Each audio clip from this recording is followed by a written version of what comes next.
Ladies and gentlemen, and ladies, cats and dogs, children of all ages, you know who it is. It is the kid, Unc Just, a.k.a. the Pizza Freak, a.k.a. Uncle Pizza. Always resonating at that pizza frequency means I love talking about pizza, I love making pizza, but mostly, my friends, I love sharing pizza with people that I give a shit about. Yes, literally breaking bread with mother stinkers that I care about. And I have a sneaking suspicion that you too, my friends, also resonate. It said pizza frequency, or why else would you be here? Here we are. Where are we? Where's anybody these days? I'm in pepperoni heaven. No, I am in pepperoni heaven. This is the story of my life. I live there. I try to do my best. Here we are. I don't even know what's been going on. The boys were at the Pizza Expo 2025. They come back. We have a Leaven Foods instant sourdough open house. Cameron's off doing the dance somewhere. Jimmy and I and Noel and our buddy. Oh gosh, I'm blanking on his name. This is horrible. Don't hold me to it. We had what a famous. Oh gosh. Oh man, I'm gonna get fired. I'm gonna get out of here for this. Had some special friends 2 weeks ago. Since then, I went to Big Sur. Sorry. And then I was in Ventura. Sorry. Noel and I, it was Noel's birthday. I haven't seen Noel since last Friday when we were celebrating his birthday. Anyway, I'm really excited. Cameron's back. We've got more slides. We've got more special friends. We're going to be talking about instant sourdough. It's great. The microbes, the little guys, the burpers, the farters. You know the deal. Flavor wheel, Leaven Foods, slow rise pizza. I can't believe I had a brain fart. Noel was supposed to send me notes. He didn't send me any notes. So now I'm flying blind. Anyway, without any further ado, because we have a lot. We have like 5 special guests and 1,000 questions that we're going to be going over today. So if you've never been here before, welcome. And if you have, welcome back. Thank you for hanging out with us. What I'd like to do, if you have some questions, throw it in the chat. We can also use the Q&A. Either one works. Either one. There's no right or wrong here. This is Pizza Zoom. Okay? Let's bring him on. The man, the myth, the legend, Noel, Mr. Slow Rise Pizza Broner. Justin, I'm so sorry. I cannot believe I didn't send you the list, but I'm having technical issues. It's okay. I hear your pirated version of Excel is they put a stop on you. You're done. Here comes the Microsoft. I don't think I have any pirated software on my. It used to be a badge of honor. I know you used to be because because you have like backups of my hard drives that I keep over there. So if I'm going down, we're all going down, buddy. We're all going down. So you're putting pirated software on my backup drives that I don't even know. Tons of it. All right, good to know. Tons of it. You know? Good to know. I got to keep the back door open, Noel. Got to keep the back door open. And I'm not talking about sourdough gut. How you doing? How was your birthday? What have you been doing? We took a week off. You guys been in the lab with a pen and a pad? What's the deal? I mean, I have not been in the pad. I've been trying to catch up because I spent 2 weeks with Cameron and James, and now I have like all my pizza consulting people are screaming at me. Mm-hmm. Where are my contracts? Where's my estimate? Blah, blah, blah. So, and you're like, I can't give you anything because I have a pirated copy of Excel from 2004. Okay. I just need, when you update an operating system and then, or you don't update an operating system, you don't know. I do. You have a new computer now. Finally, you know. I do. I had to upgrade. All my legacy software is no longer.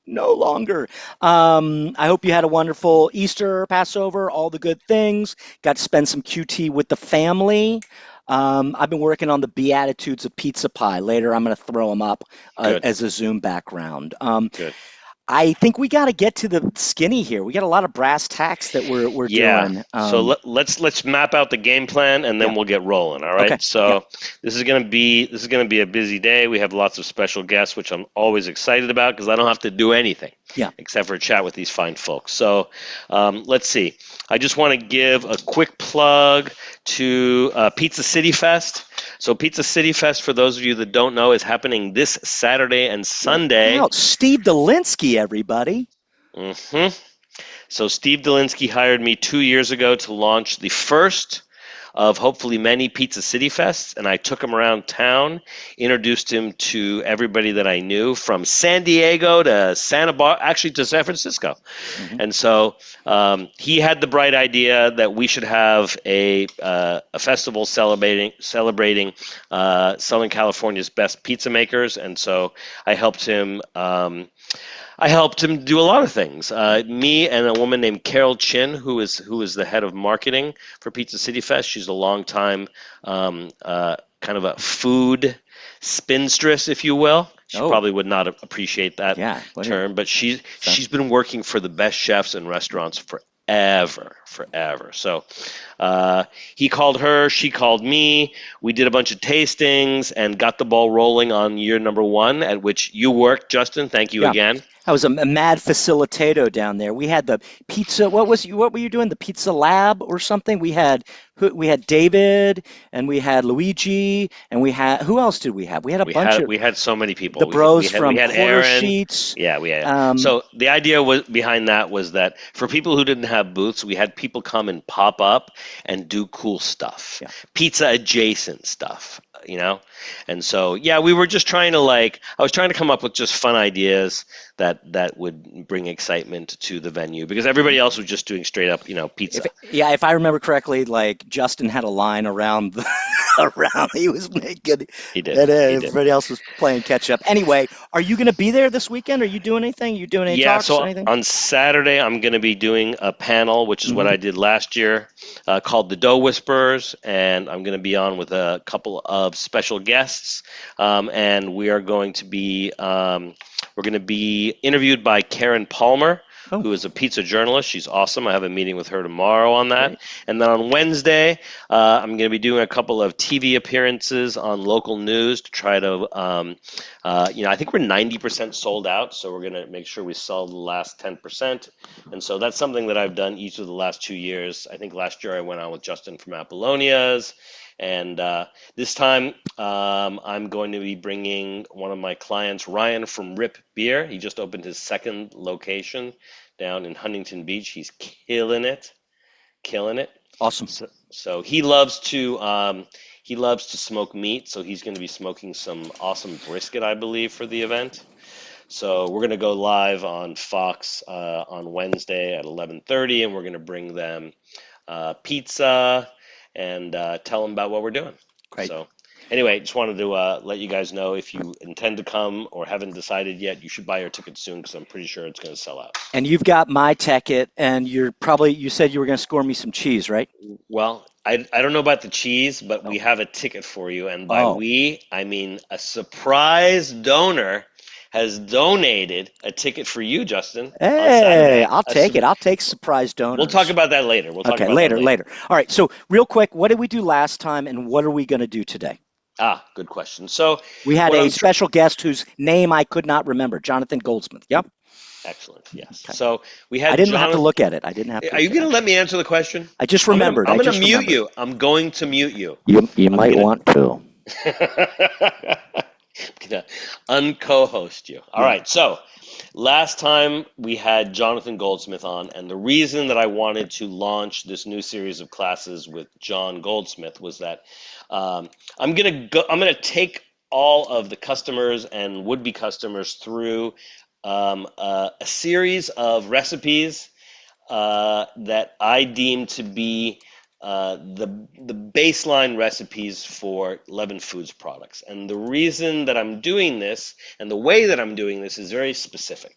So number one, we're going to start with Neapolitan pizza, right? And of all the people that make Neapolitan pizza in the United States, you want me to move is that what you're doing? Of all the people that make pizza in the United States, John Goldsmith is absolutely my favorite. We met at the Pizza Expo probably in 2012, maybe even earlier, 2011. And in 2015, he invited me to consult with him at his pizzeria because he had a big problem. His problem was that during the summer months, they had, let's say, seating for 150 inside and then seating for another, I think, 90 or 100 on the patio. And there was not enough room for all of his dough. So imagine a busy pizzeria like that could do 500 or 1,000 pizzas during a busy day, which starts at 11 o'clock in the morning and ends at maybe 11 o'clock at night. So he said to me, is there a way that we could use my wine room or create an environment so that I can basically retard or proof my dough, not either in the walk-in at 40 or up near the ovens at 80. So we created an environment that he's still using today. And it's really beautiful because what he does is use the lowest inclusion rate of fresh yeast of anybody I've ever met anywhere in the world. And I've literally traveled to at least 4 continents doing pizza consulting, and I've seen it all. But I've never seen anybody use such a small amount of yeast. And so we're going to start with somebody who does a room temperature rise for 30 hours. 30 hours. And so we're not going to use his recipe. We're going to use something like it because I'm really impressed with the flavor, the texture, the aroma, the color, everything about his dough is incredible. And for my money, he uses the best toppings money can buy. He actually imports all of his stuff directly from Italy himself, from the wine to all of the toppings to the sides, desserts. He's incredible. Yeah. He's really incredible. So that's why I had John on. And then today, we're gonna talk to somebody who is doing what we call Neo-Neapolitan. Now, honestly, these terms that we use for pizza, Neapolitan, Neo-Neapolitan, New York, Detroit, they're just names. They don't really have meaning, right? We think they do because we assign these words to these things, but the things themselves are much different often than the terms that we give them. So you could talk to 20 different people who make Neapolitan pizza, and they're all totally different. Right. Different flour, different ovens, different recipes, different everything. Variables in the pizza equation.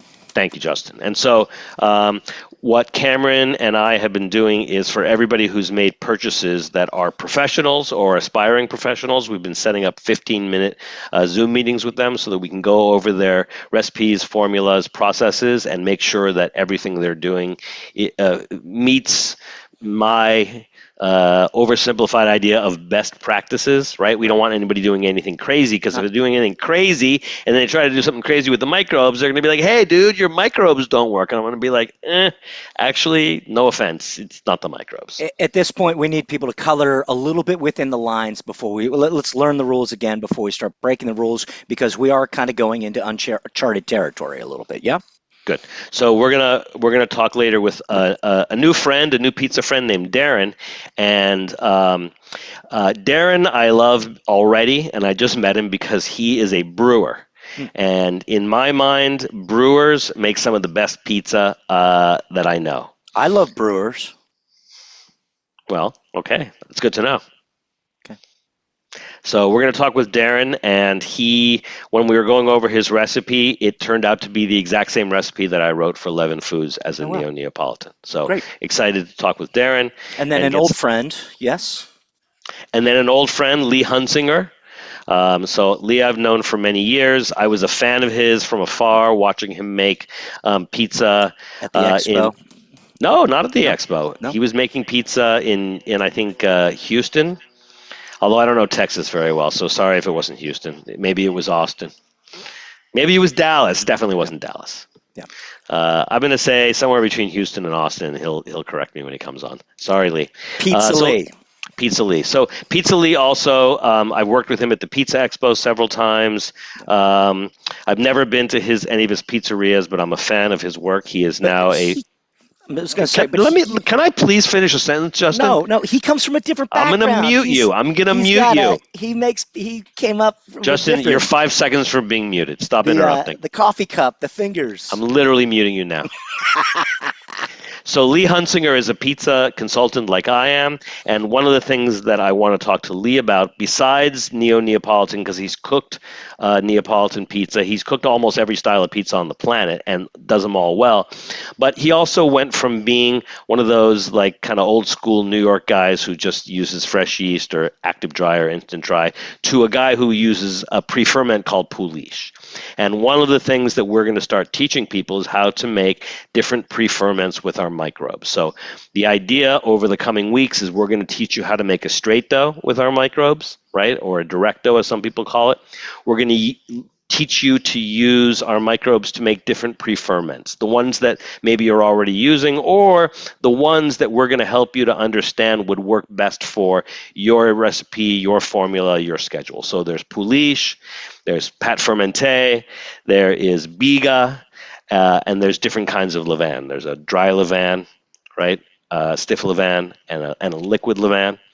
And there's probably other pre-ferments that I didn't mention, like sponge, which I specifically didn't mention on purpose. But we'll get to that later. Okay. Thank you for making faces and not interrupting, Justin. You're actually learning. I'm just trying to keep us on track here. I know we got a lot. Who else is going to come up? Garri, 2 R's in the name Garri. I hope Gary's an old friend of ours. Spent a lot of time with him on Zoom back in the day, pandemic days. He definitely holds one of the records for most pizza classes taken.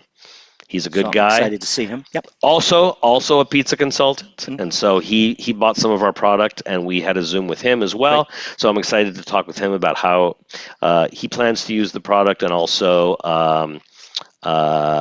if he has any questions. And then last but not least, I got a really cool email this week from a guy named Mike. And so Mike will be last but not least. I'm going to bring him on, and I'm excited to talk to Mike. He has general questions about gluten development, fermentation, mixing. He's been taking some of our online classes. And so during office hours, before we started doing Science of Sourdough, we used to do a lot of that.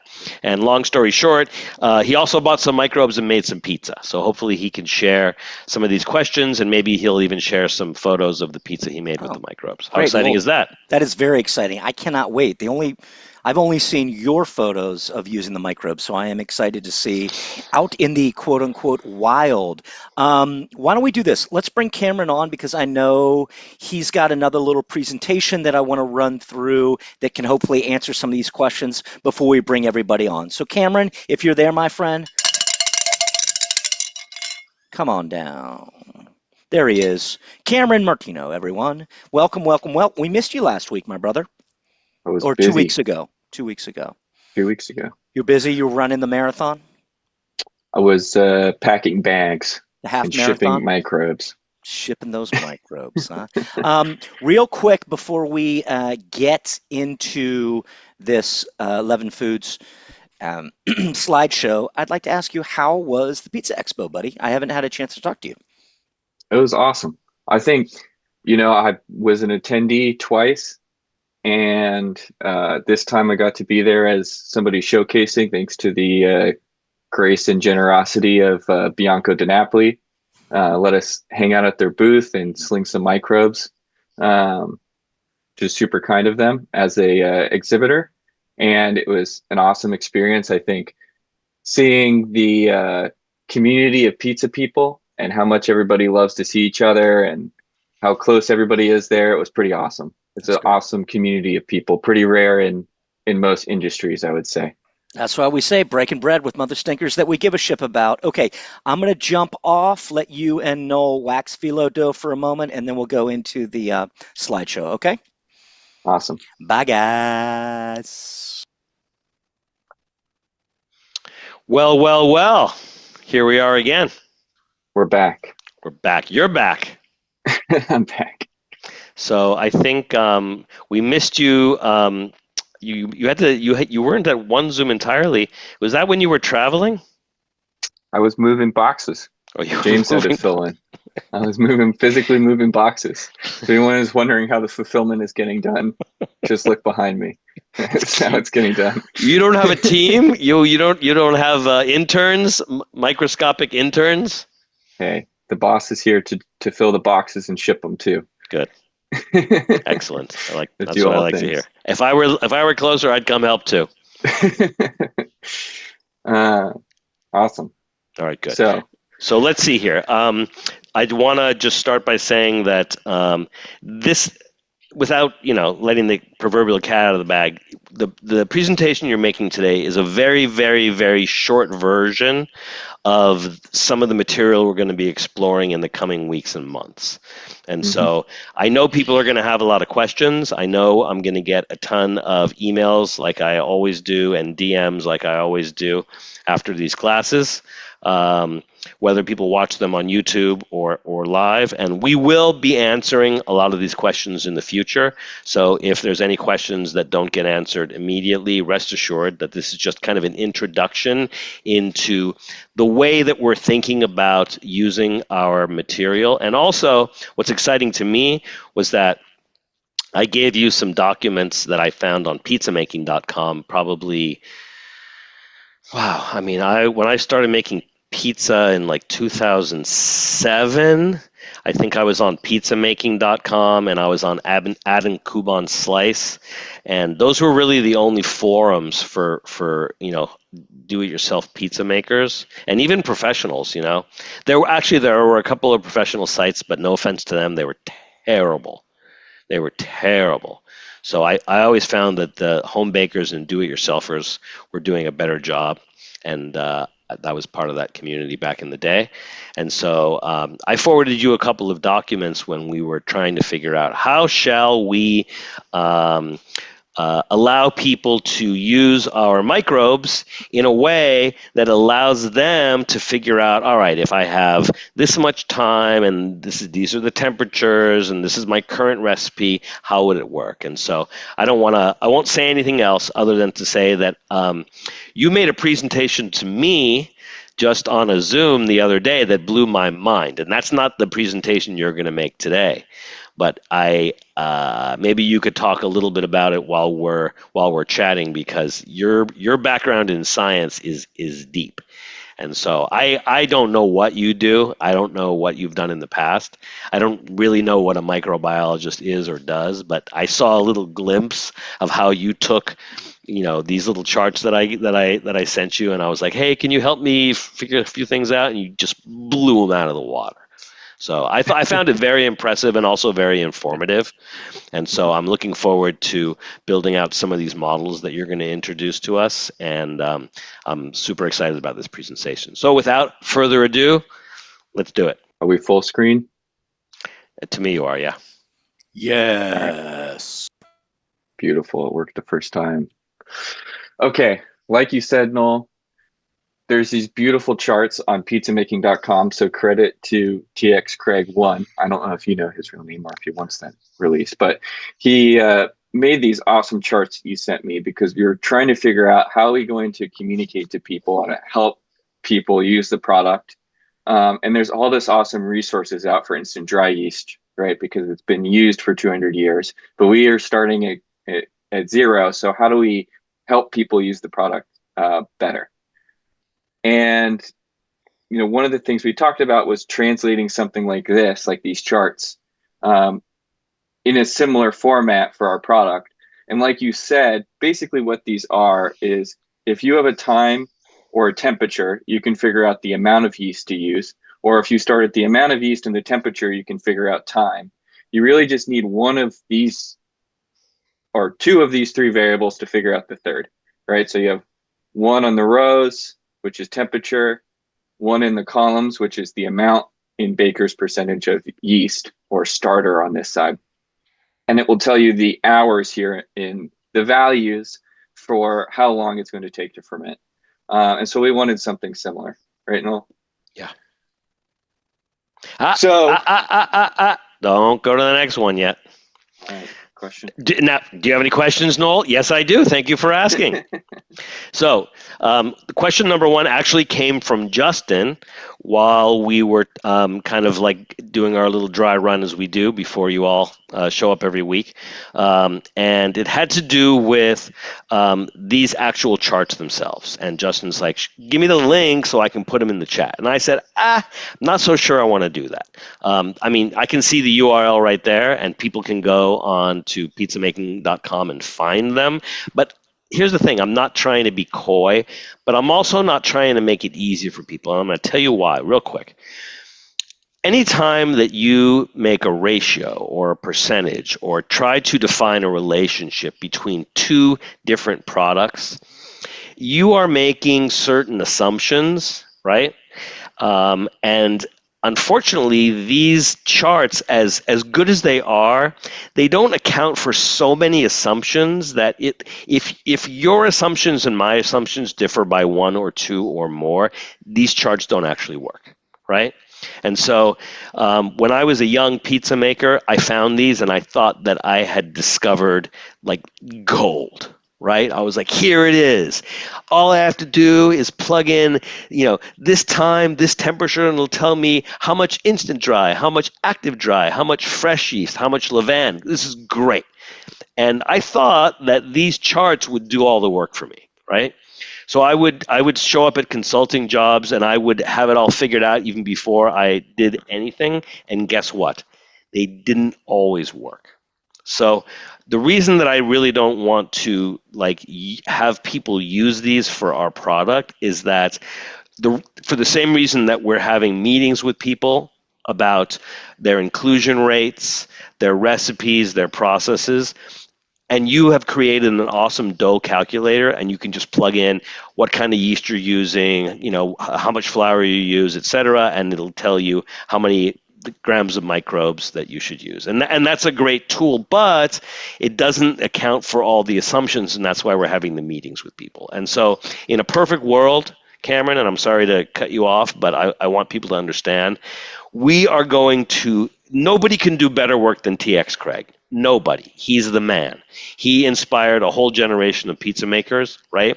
And allowed them to use not only these charts, but he was one of the people on pizza making who donated so much of his precious time to answering questions in the different chats. He's a hero to a lot of pizza makers that I know today, including, for instance, Matt from Tribute, who you also know. So I don't want to degrade his work, but you bring a lot to the table as a microbiologist, right? And he brought a lot to the table as somebody who figured these numbers out. And really, I think there is a decent amount of math and science behind them. But the issue that we're having is that we want to make our own version of these. We want to make our own tools. We want to allow people to let us know what assumptions they're making, and then it'll be like more of a conversation. And I'm just going to give one more example, then I'll let you go on. All right? When people say to me, I'm using instant dry yeast, how much levain should I use? Right? You would think that I could just use one of these tables, or I could open one of my books, right? And I could say, oh, well, for X number of instant dry yeast, you should use X number of grams of levain. But for instance, there's so many different kinds of levains, and there's so many different levels of activity of levains, depending on how often you feed it, what kind of flour you use, what temperature you keep it at, what you use to start your levain, right? What kind of flour, who's been touching it, what environment it's lived in. I mean, I don't even know how many variables there are. I just listed 5 or 10 of them, right? And so, unfortunately, with all of these variables, you cannot say this number of instant dry yeast for that amount of levain. And that's why we're having meetings with all of the professionals or wannabe professionals, right, in advance of them using our microbes. I'll zip it now. Good. All right. So we're measuring these things so that we can try and create a similar model. And so what are we measuring? So first, we're measuring the time, basically.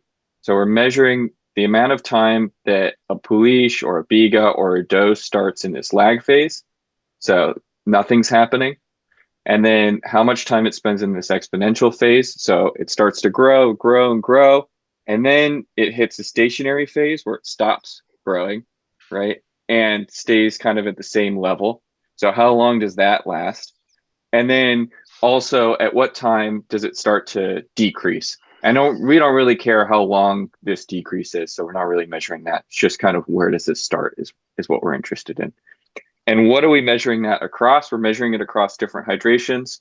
So we're doing biga, we're doing poolish, We're doing different, more typical dough hydrations. We're doing it across various amounts, which are really guided towards trying to get towards certain times that are useful for people. And we're doing it across different temperatures. So cold fermentations, room temperature, so 72 degrees, about 70, 72. And we're doing it hot, so between 80 and 90 degrees Fahrenheit. So we have a big incubator here that we use to grow microbes that now full of dough. And how are we measuring it? We're measuring it by stop motion camera. We're measuring it by pH. We have other things we're measuring. But visually, we can kind of see where these things start and end. And like any good experiment, we have a positive control. So our positive control is instant dry yeast. And we make sure that that is at the right viability, so the right amount of cells. It's not dead at all. A lot of instant dry yeast can be dead even when you buy it in the grocery store. It's been sitting there for too long. So we make sure we have a good positive control. And then our experiments are doing this for our wild yeast product and our all-purpose product.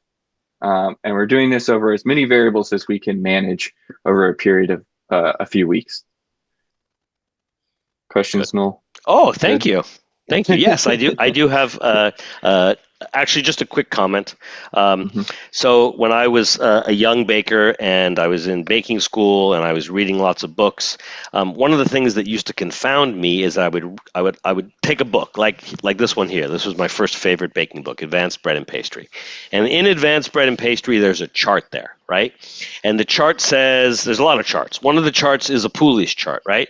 And it says that if you want a Poolish ready at 4 hours at this temperature, this is how much fresh yeast. And if you want a Poolish ready in 12 hours at this or that temperature, this is how much yeast.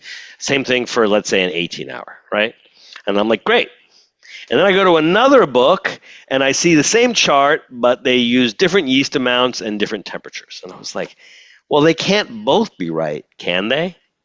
And then the same thing happens also where I would see these relationships between, let's say, instant dry yeast and active dry yeast and fresh yeast. And these are commercial products. There shouldn't be too much wiggle room. But again, I would go to my favorite books and they would all have different numbers. And so I would call people that I knew, and sometimes people had answers for me and sometimes they didn't. But as Justin, our friend, always says, variables in the pizza equation. Oh, man. Should we talk about some variables in the pizza equation? We've got variables. I mean, yeah. I mean, like, let's talk about the first one that comes to mind, and it's the first one on your list. It's called hydration. Well, let's look at that. You want to look at the actual equation of the variables? Well, hold on. I'm afraid of that equation. I saw the real version, and it scared me. All right, let's do it. Let's do it. I'm going to be brave. All right. It's not scary. It's not scary, I promise. Oh, it's scary. It's not scary. Okay. So we're measuring time, hydration, amount, and temperature, just like I said, right? We have all of this data on that we're collecting, and we want to be able to predict, just like, TX Craig did, for things that we haven't measured, so that we don't have to do 1,000 experiments because it's just not practical, right? So what are we going to do? We're going to figure out how to predict the amount of time based off the hydration, the amount of product being added, the amount of yeast, or yeast and bacteria in our case, and the temperature of the dough. And the way we're going to do that is what people call a simple linear model or ordinary least squares model. It's not so complicated. So Y here is time. So that's what we're predicting. We can do that in minutes or hours. We have an intercept. That just means when time is 0, what should this value be? And then we have 3 variables is what we'll call them. And those are the amount of temperature, that's X1, or the amount.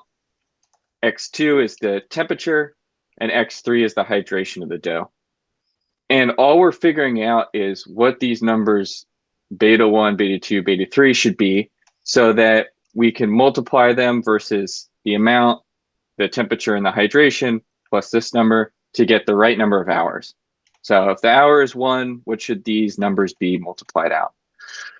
So how does that work in practice? We took all this data that we measured, and then we're going to split it 50-50. So we have what we call our training data. That's half of it. And then we have half. The other half is our testing data. And we're going to take the training data and put it into this equation that we just talked about and fit it. So basically, we're going to figure out the right betas for all the different times, hydrations, amount, and temperatures that we measured, so that we always get close to the right time for all of the different things with those constants. And there's lots of different models, but we just chose a simple one to start so that we kind of know what we're doing. There's a lot of complicated ways you could do this that are more fancy. And then once we have that model, so we have that model here, we're going to take that data that we held out, so that testing data, and we're going to feed it just the hydration, the amount, and the temperature, and predict the hours, and then compare it to the hours that we know and make sure that they're accurate. And we're going to keep doing that until we have an accurate model. So it's predicting the hours that are new well. And then once we have that, we can use it to predict the rest of this sheet for all the times and temperatures that we want. And then we'll continue to upgrade it over time as we learn new information. We can try and tweak it to make it better and better over time. And that's kind of why we're talking about this today, is because we want people's input on how we're doing the experiments. We want people in our community to help us. And so we're going to put everything open source. All the data is going to be open. All the code's going to be open. We're going to make a Substack article about how we did it. So if anyone wants to try and improve it, we would love that. Or if people find errors or have suggestions, we want those too. How was that, Noel? Was it scary? It was as scary as you thought? The way that you explain it is not scary, but honestly, after you showed me your original model and then you sent me the first version of this, I copied and pasted some of the stuff, and I actually uploaded the model into ChatGPT so it could break it down for me. And don't worry, I have my ChatGPT set on private, or do not learn from this, so it's super private. But no, I mean, what is a simple linear model? What the hell is simple about that? I mean, that formula. To me, it looks like gibberish, but I understand it better after you explained it now to me twice, and after ChatGPT explained it to me like I was a second grader. Good, yeah. It's just a simpler model. That's why I call it simple, but it's not. If you're seeing it for the first time, it's not as simple. All right. Let me ask. Yeah, let me ask you about your open source idea. Tell me what was the impetus for that? I think a lot of companies make some stuff that often would probably be proprietary back in the day.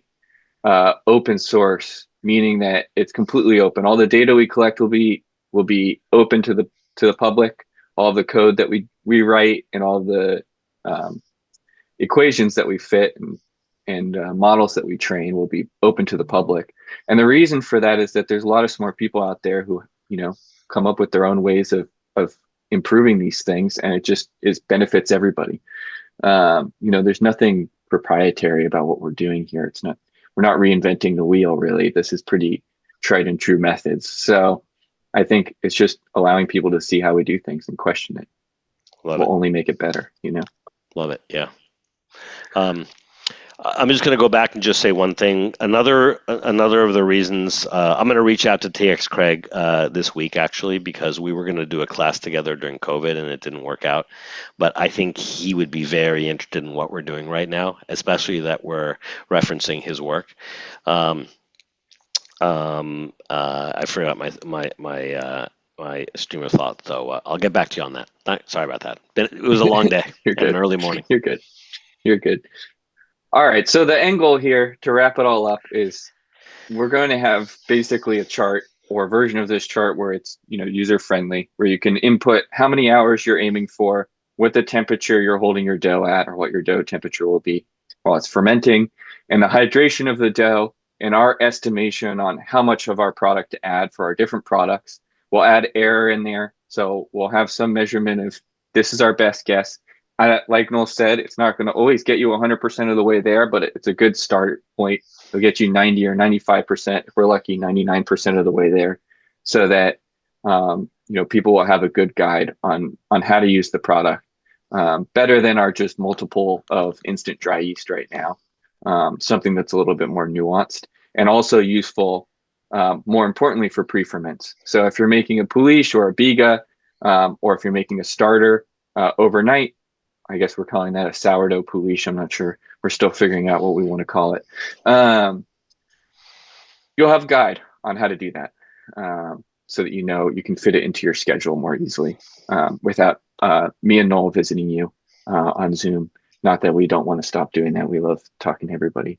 And like I said, everything will be open. So please, if you have questions or suggestions on how we're doing things, let us know. And that's it. That's all from me. That was great. Thank you. Oh, the true pizza equation back there. Mm-hmm. Justin, you work fast. Huh? I get that all the time. But yeah, this seems like a real, it's easy. I get it.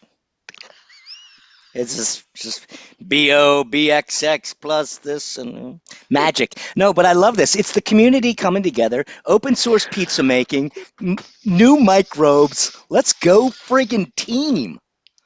Open source pizza making. You just coined a phrase there, buddy. That's what we're doing. It's the community coming together to like Noel, you said it earlier.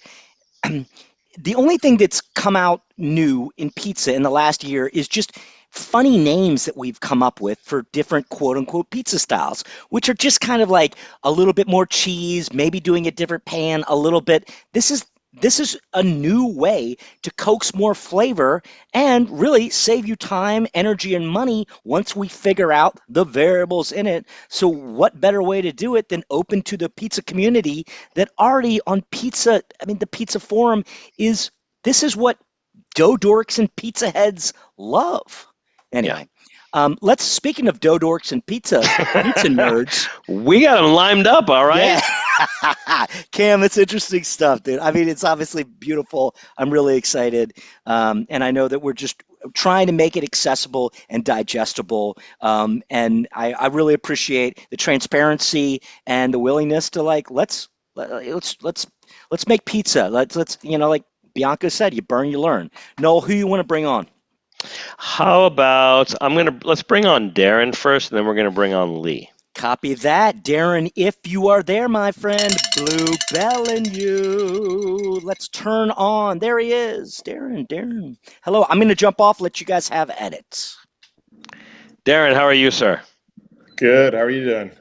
I'm doing great. You're my second newest pizza friend. I made another one today.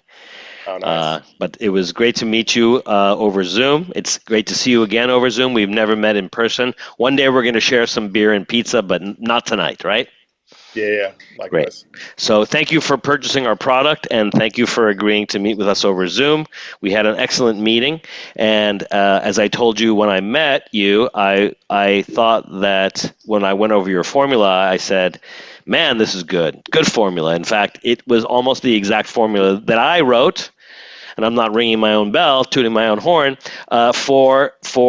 for these guys for use on our website.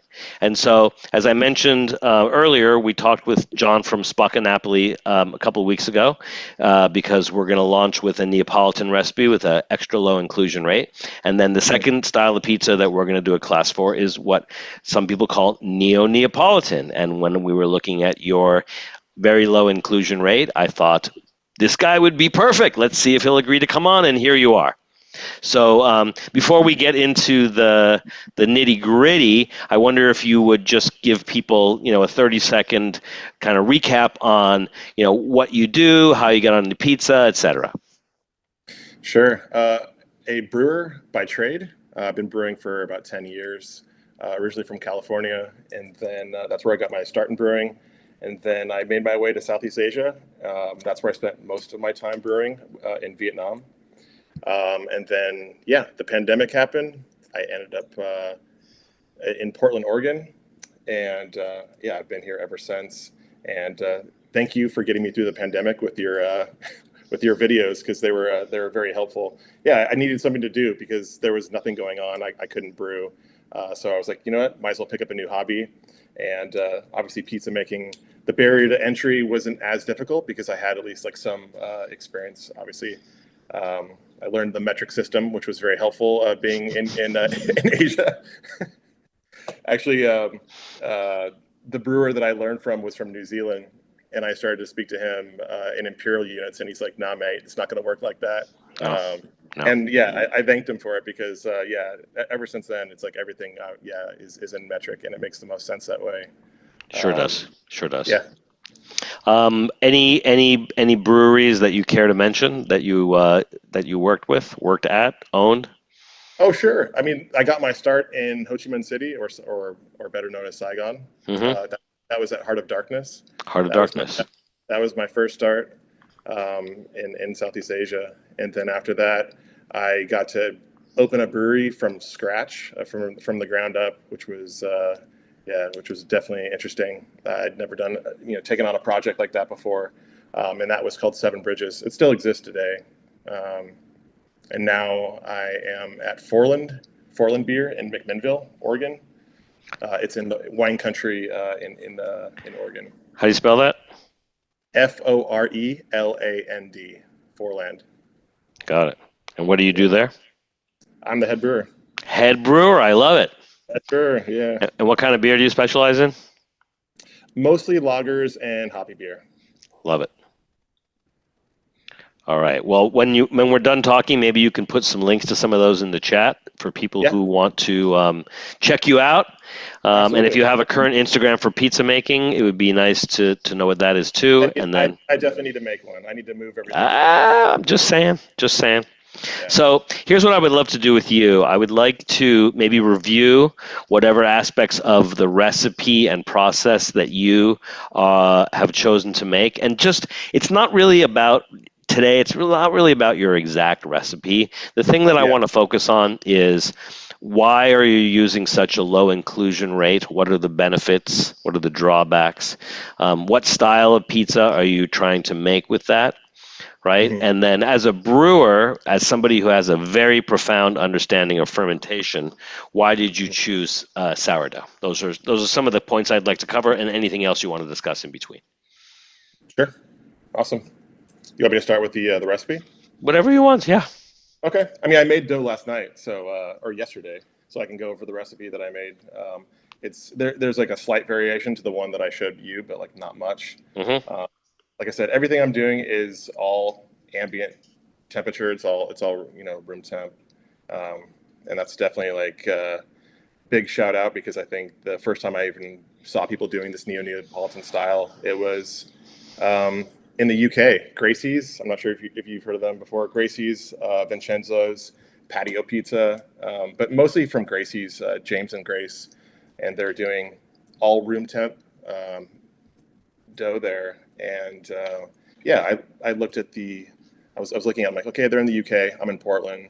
Weather there, probably more in common than not. And it just kind of like, my interest was more in, okay, how do you do this room temp thing? It seemed definitely more interesting to me than making dough and throwing it in the fridge for a month. Right.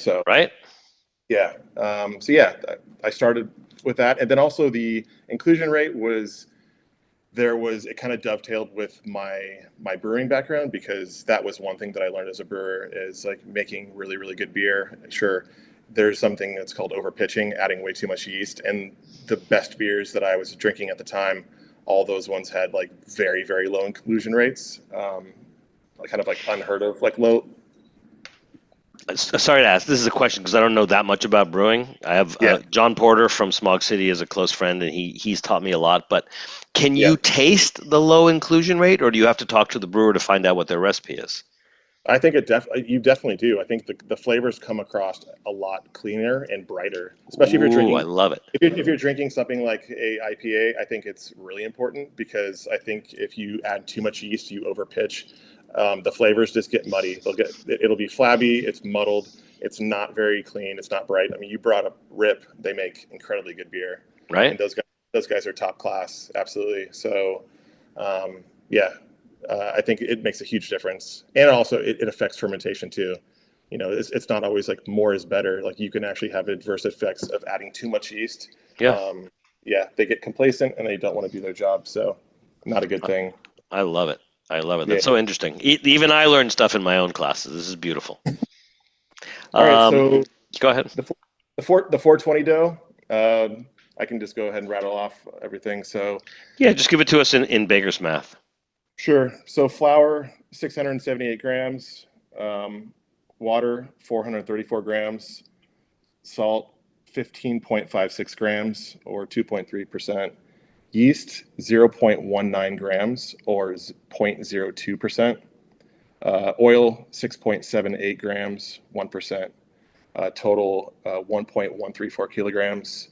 And the single dough ball is 283.50 grams. 283.50, very specific. What was the percentage of water to flour? The hydration? 64. 64, got it. But I guess would you call it 65 because you count the oil? So is it effective or no? Nah. I don't. I keep them separate. That's okay. a thing. That's a thing I do. Got it. All right. So there's the recipe, right? Yep. And just tell us, how did you arrive at this recipe? Did it come to you in a dream? No, it didn't. It actually came to. I've never met this person, and actually before he's in Seattle. I think I mentioned him to you last time. His name is AK Pizza Guy, and he's another one that does mostly all, to my knowledge, room temp ferments. And he posted a recipe, one of his room temp recipes, and I followed it. And I was like, wow, this is actually pretty good. At that time, I was only baking in my oven, and it came out pretty awesome. And then that was sort of the guideline, I guess, if you will. So that's the great thing to me is like if you find something that's simple that you can do, use that as like your baseline, get comfortable, and then start riffing on it. Once you get comfortable with it, and that's basically what I did. Interesting. Now, let me ask you this question. I'm looking at the recipe you gave me the other day, and I'm sure there's a good reason for it, but you've lowered your yeast amount or your levain inclusion dramatically. Is there a reason for that? So before I was doing a longer bulk, and this time I changed that up. So I shortened the bulk time. So before I was doing almost like a 24-hour bulk. This time it's just 12 hours. Using the Tony G flour at the moment, which definitely can take a lot of water, almost like too much. And I was having a lot of problems trying to open the dough up, even doing like a full like a long ambient. And I remember I was going back and I was looking at or listening to one of the interviews with James and Grace, and they were saying the same thing. They're like, we decided to switch things up, and we went from doing a longer bulk to shortening that bulk to 12 hours, getting it in ball, and then they were having a much easier time opening it up that way. Got it. So I guess less time in less of the mass effect to worry about things. Yeah. So, less strength. And so all right, so it seems like there's a couple of issues at play here. We're not going to go too deep into this, but I am curious. So when you bulk for a longer period of time, you build up more strength, and then it affects your ability to ball and then extend. But how does that affect the amount of yeast or the amount of microbes or the amount of levain? Why does that necessitate a change in the recipe? Yeah, I was just trying to move the number down, and I was thinking that if it wasn't staying in bulk as long, I wouldn't need to have as much yeast in there. I don't know. Okay, no, that's good. That's good reasoning. What's so interesting to me about what we're doing right now is that I'm learning from you.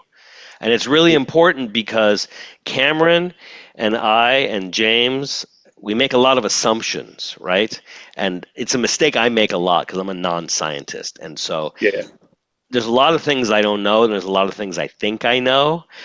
And a lot of the things I say I think I know, I actually maybe don't even know because I make so many assumptions in my understanding that if I just removed a couple of them, I wouldn't know. And so Right. the things that you do, the ways that you think, the people who informed what you do I don't know those people. And so I barely know you. And so this is really important because in order for us to build a product, right? We're launching with 2, there's a 3rd one coming, and we're going to continue from there.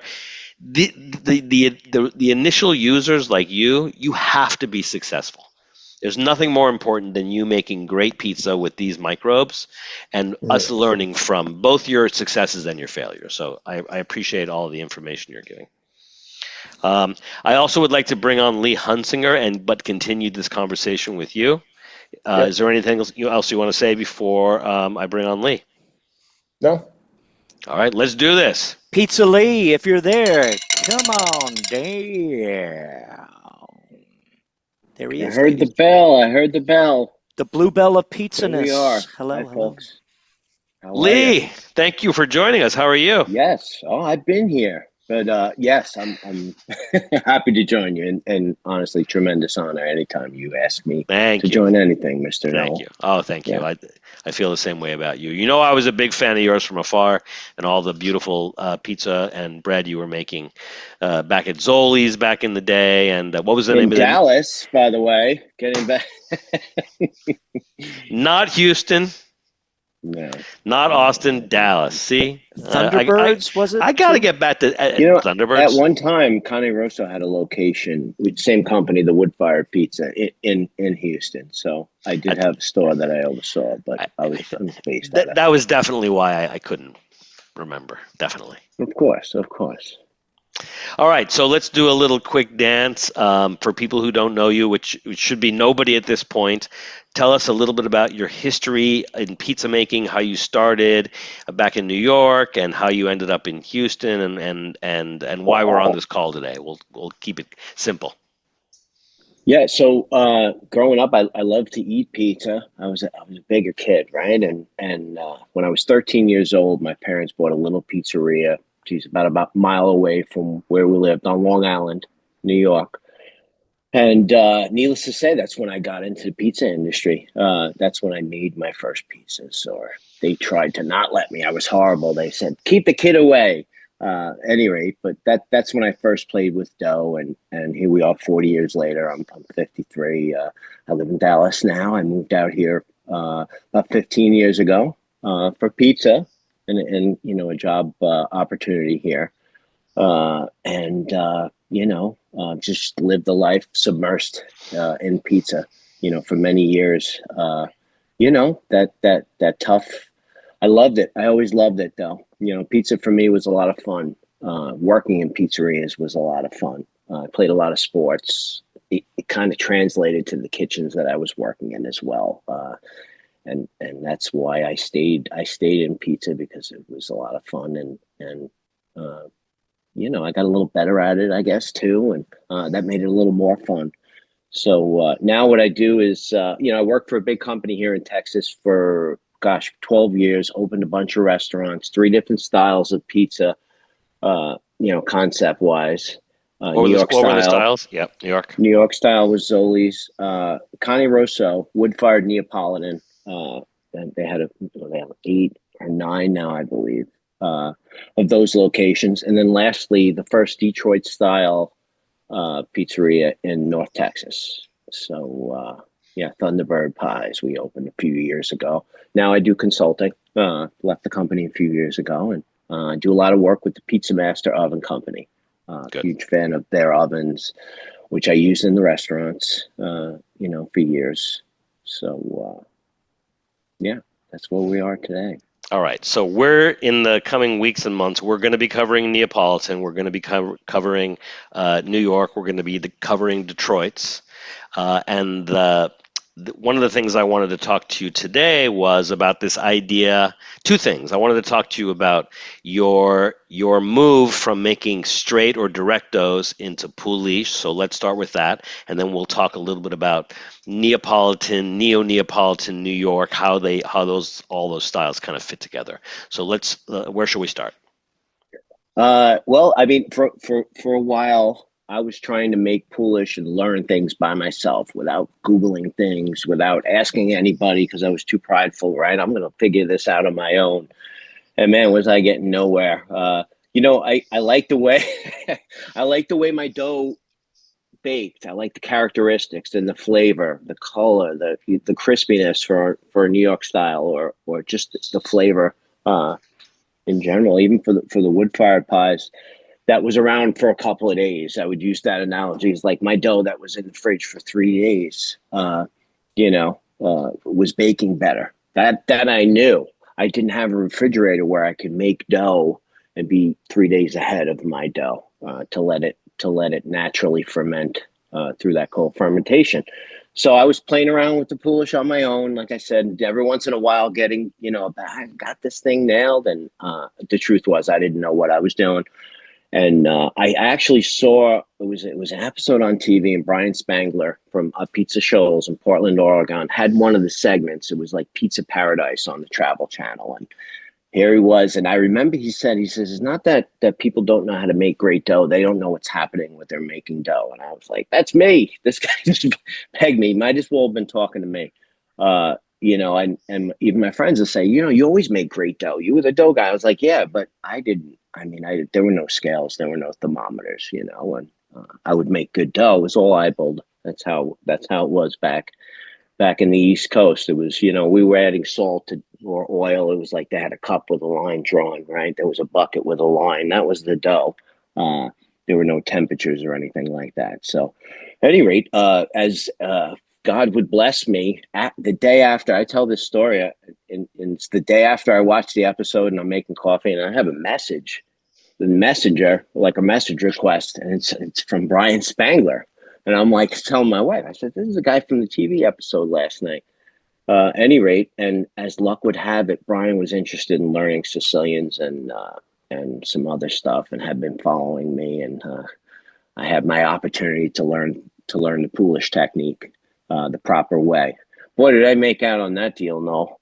But I wound up going to Portland, work with Brian for a week. We went a couple of weeks, and he took me under his wing, explained things, and made sense, and shrunk all of my problems and into me understanding and making a more consistent product. And awesome. We translated that to the restaurants. And and that's it's my pre-ferment of choice even today. It's where I feel comfortable.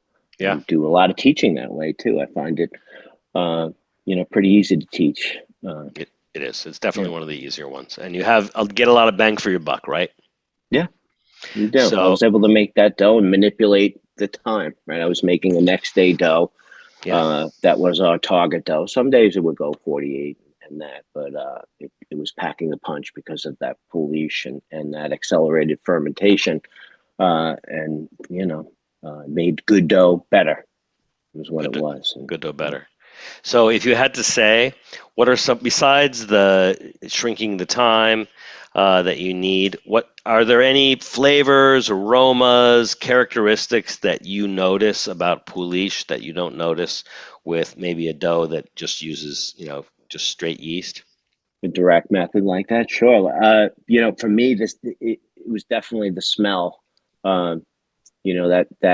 That sourdough type of smell of fermentation, and I had that, for me, a very addictive personality, right? It was like, wow. And I would become, I couldn't wait to get to the store in the morning to smell even my pre-ferments, we check the dough and all the dough would smell, get a whiff of this one, and it was a lot of fun, even for the staff too, because they were learning something that, it was very, like I said, it was easy to teach, that recipe and copy and paste across the 12 restaurants that we had, and really make our pizza better. Awesome. But the smell, the way the pies bake, the characteristics, for our Neapolitan high temperature pizzas, we had a lot more of that leopard spotting on the crust. I was always a big proponent of, making things look the right way. I like cooking with colors. My father was an artist, right? The visual, is half of the taste. Most of the time, if something looks good, it's going to taste good too. So, We like that. For the New York style pies, my crust, it was almost like a shattering that I was getting right through that fermentation. So nice little micro blisters on the crust, even some spotting on our New York style pies. They were baked at a little higher of a temperature, as we kind of talked about earlier. I was baking at 650 with a pizza master, where it was cruising at 650, and I was still able to take back some of my deck temp and with those electric deck ovens produce a really nice pizza. Awesome. Couldn't have said it better. When I worked at opening Flour and Water, the pizzeria in San Francisco, I remember the two owners approached me before the project even started, and we were negotiating contract, and we were trying to figure out how much time it would take, and it was a big project. It was more than a month of my time, and turned out to be a lot more. But anyway, one of the things they said from the beginning was, we don't want to use sourdough. And then I said, okay, well, there's other pre-ferments we can use. And they were like, no, let's do it as simple as possible, right? And I was like, all right. And I was trying to think, how can we coax a lot of flavor, as much texture, as much of the things that you were talking about without using a Poolish or a Biga or a Pat Fermenté or a sourdough. And it took me months to get to something that both myself and the chef really liked. But I'll be honest, now that they've gotten past their first location, we added a Poolish. And I think the results are monumental.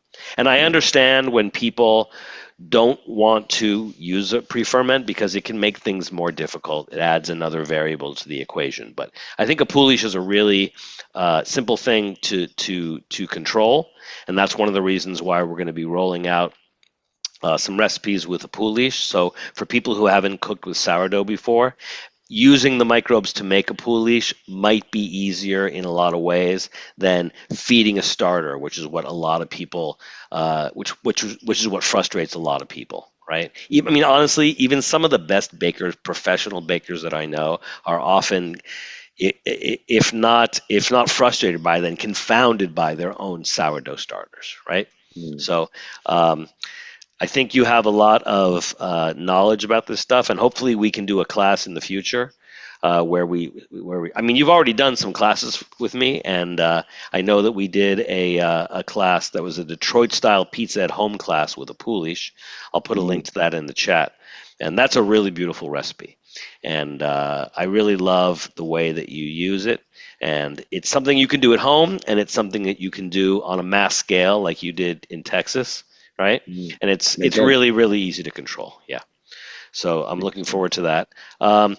Maybe, Darren, if you're still there, if you want to come back on, I just want to have a quick conversation, the three of us. Thank you, sir. I want to get to the bottom of something we were talking about earlier, which is what is this Neo-Neapolitan thing? Do we know anybody who makes it? Can we define it? What is it? Anybody want to jump in? Yeah, sure. I'll jump in first. So, I mean, even earlier we were talking about it. Now I'm realizing. So, with the wood-fired restaurants, the owner of the restaurant group, he was real witty about the Neapolitan pizza and tongue-in-cheek type of make fun of his pizza, because at the end of the day, Neapolitan pizza was soggy. People in Dallas loved the pizza, and they were coming. And then you still had those people that were coming, and they were saying, "Hey, what is this?" Right? It's like people from New York were showing up. This isn't pizza. This is, because they I guess there wasn't an understanding of it as well. There were some restaurants that were opening around the area. They would say, "Oh, it's like Cane Rosso but crispy," right? I guess they were taking down the temperature a little bit, tightening up the crust, letting it cook a little bit longer. Yeah. To my understanding, I guess that would be something Neo-Neapolitan, because the Neapolitan, that 90-second, 900-degree pizza, it's not cooking long enough for it to really come together as well. I mean, I respect it and I make it and I enjoy it. Don't get me wrong, but I always, I think Neo-Neapolitan means probably taking down that temperature a little bit, or something that's lower than those extreme Neapolitan temperatures. So the length of the bake, the temperature, anything else come to mind that transforms a Neapolitan to a Neo-Neapolitan? Flour, probably blend, I would imagine, something like that. Yeah, I agree. Where they're infusing some bread flour with that 00. Good. How about you, Darren? Honestly, the first time I ever heard that reference came from Brian Spangler. And Small world. Awesome. Yeah, and it wasn't long before after I got here, I went to Pizza Shoals, and yeah, mind completely blown. Yes. To me, it's interesting because obviously we have a reference point of all the pizza from our childhood, Pizza Hut or Numero Uno or whatever pizza you ate as a kid. And then when I ate Brian's pizza, it was like, okay, all the fundamentals of like good pizza, but it's like elevated, like everything on it was elevated, like you could tell like the quality of ingredients, from the flour to the sauce to all the ingredients that he was using were just like on another level. And I think that this is kind of like just where pizza is trending in general. And it's interesting now that all these other kids that are getting to the game with the unis and the gosnis, and it's going to get real interesting real fast. Yeah. Let's see. I'm just trying to identify with you guys, kind of brainstorm for people who don't know. What are some of the elements that make a Neapolitan a Neo-Neapolitan? One of the things that I think about is the moisture of the toppings. So I know that, for instance, when I started working at Bestia here in LA for Chef Ori, we would definitely drain the sauce, and that's nothing that I've ever seen done in a Neapolitan place. So we would take a number 10 can and we would drain anywhere. I would sometimes drain a whole quart out of that can. Or he liked it more a pint, so about 2 cups. But I wanted a pizza that it's his restaurant, so I should have followed his instructions. I wanted a pizza that was more crispy, right? And when they first opened, the pizza was a little bit floppy. And so, as the pizza consultant there, I thought I was trying to help. And we use the tomato jus to make what do they call it? What do you add to a tomato sauce to make it thicker? That you buy in a can. Paste, a puree. Yeah, a tomato paste. We made our own tomato paste at night. We would turn the oven down to 200 and leave all the tomato water that we drained in a big hotel pan. Yeah, and they would reduce, and in the morning it smelled great, and that's what we used for lots of things. So, all right. So I would say the moisture of the toppings is a big thing. Cheese is another, right? If you put buffalo mozzarella cheese on top of any pizza, it's hard to keep it crispy, right? Yeah, no doubt. I mean, even the buffalo mozzarella for the lines, we would have to take it out of the packages and have it in a slotted hotel pan for at least 24 hours in the walk-in. Just absolutely. That's a really important one. Good thing, but a pizza, like you said, no bueno. Right. And then the other thing that I would say is, so when you talk about inclusion rates, right? I think that Darren, I think I don't know what you guys used at Cane Rosso, but I do know that the Neapolitan guys that I've worked for used really small inclusion rates, and my impression of Neo-Neapolitan is that they're just slightly more, right? So I like the idea of anywhere from maybe 2.5% to 5% Levain, right? And I love the idea of an ambient rise. Ambient, I just love it. And I think you found a lot of that in Naples back in the day, but I also know that here in the United States, a lot of people that do Neapolitan are using, refrigerated dough, and it makes a huge difference. It really does. And the thing about it is that for me, I trained at Keste for Roberto Caporuscio, and I went to Una Pizza Napolitana when it opened and I was super excited to eat that pizza. And it was both of those pizzas were absolute epiphanies to me because they were so soft and tender on the inside, and if you got it in the first few minutes, the crispiness on the outside, right, and all the beautiful toppings, it was just like I never even heard of Neapolitan pizza before that. I'd never been to Naples. I just thought pizza was pizza like every other dumb American, right? And I love me some dumb Americans, but geez. So anyway, it's funny because a lot of the pizza makers I know now, whether they call it Neo-Neapolitan or not, they're making it. They're blending flours. They're doing lots of kind of more modern things, and I really like it. Anything anybody else want to add before we move on? Because we're running late. Anything at all? Anything coming to mind? No pressure. Nothing here. All right. Yeah, All right. So I want to thank you, Darren, for hopping on with us, and hopefully we will meet again. Maybe drink a beer together sometime. Pizza Lee 33. Thanks for having me. Pleasure to meet you, Darren. If you wouldn't mind dropping your deets into the chat so people who don't know about your Instagram can follow you, that would be helpful. And we'll get you some products soon so you can start playing around with it. Let us know where you are and what is going on in the old chat. That's really, really awesome. Lee, thank you so much. Darren, thank you so much. I thought it was really interesting, Darren, talking about over pitching your pie. You know, that's a new thing that we can think about. Over pitching your pie in our open source pizza party. So, Noel, let's bring Garri on. Yeah. Yes. Sorry to keep you waiting, Garri. I know you're busy. Garri, if you are there, my friend, come on down. Thank you, Lee. Good to see you. Judo, indeed, my friend. Garri, are you there, buddy? Oh, I think we have to make him I'm going to promote you to a panelist, my friend. I'm promoting you to a panelist. There you never sing that song anymore, Justin. You don't know. Hello, Garri. Can you would you unmute your mic? Long time no see, Just brother. for you, Justin, I'll unmute it. Long time no see. Thank you, sir. What's up, buddy? You know, we're just the wax and wane of the caribou population. The more things change, the more they stay the same. As they say, man. Good to see you, man. Great to be seen, and it's good to see you, man. Thanks so much for coming to hang out with us. I know Noel says you're busy these days, doing your own gag, own gag, huh? Yeah, man. Tell us a little bit about your new project. I want to hear about it. Sure, absolutely. Well, first off, Noel, always a pleasure. Thank you both so much. I'm down in southern Florida in Delray Beach, and I got invited down here through two mutual friends that used to work for a small chef you may have heard of, Thomas Keller.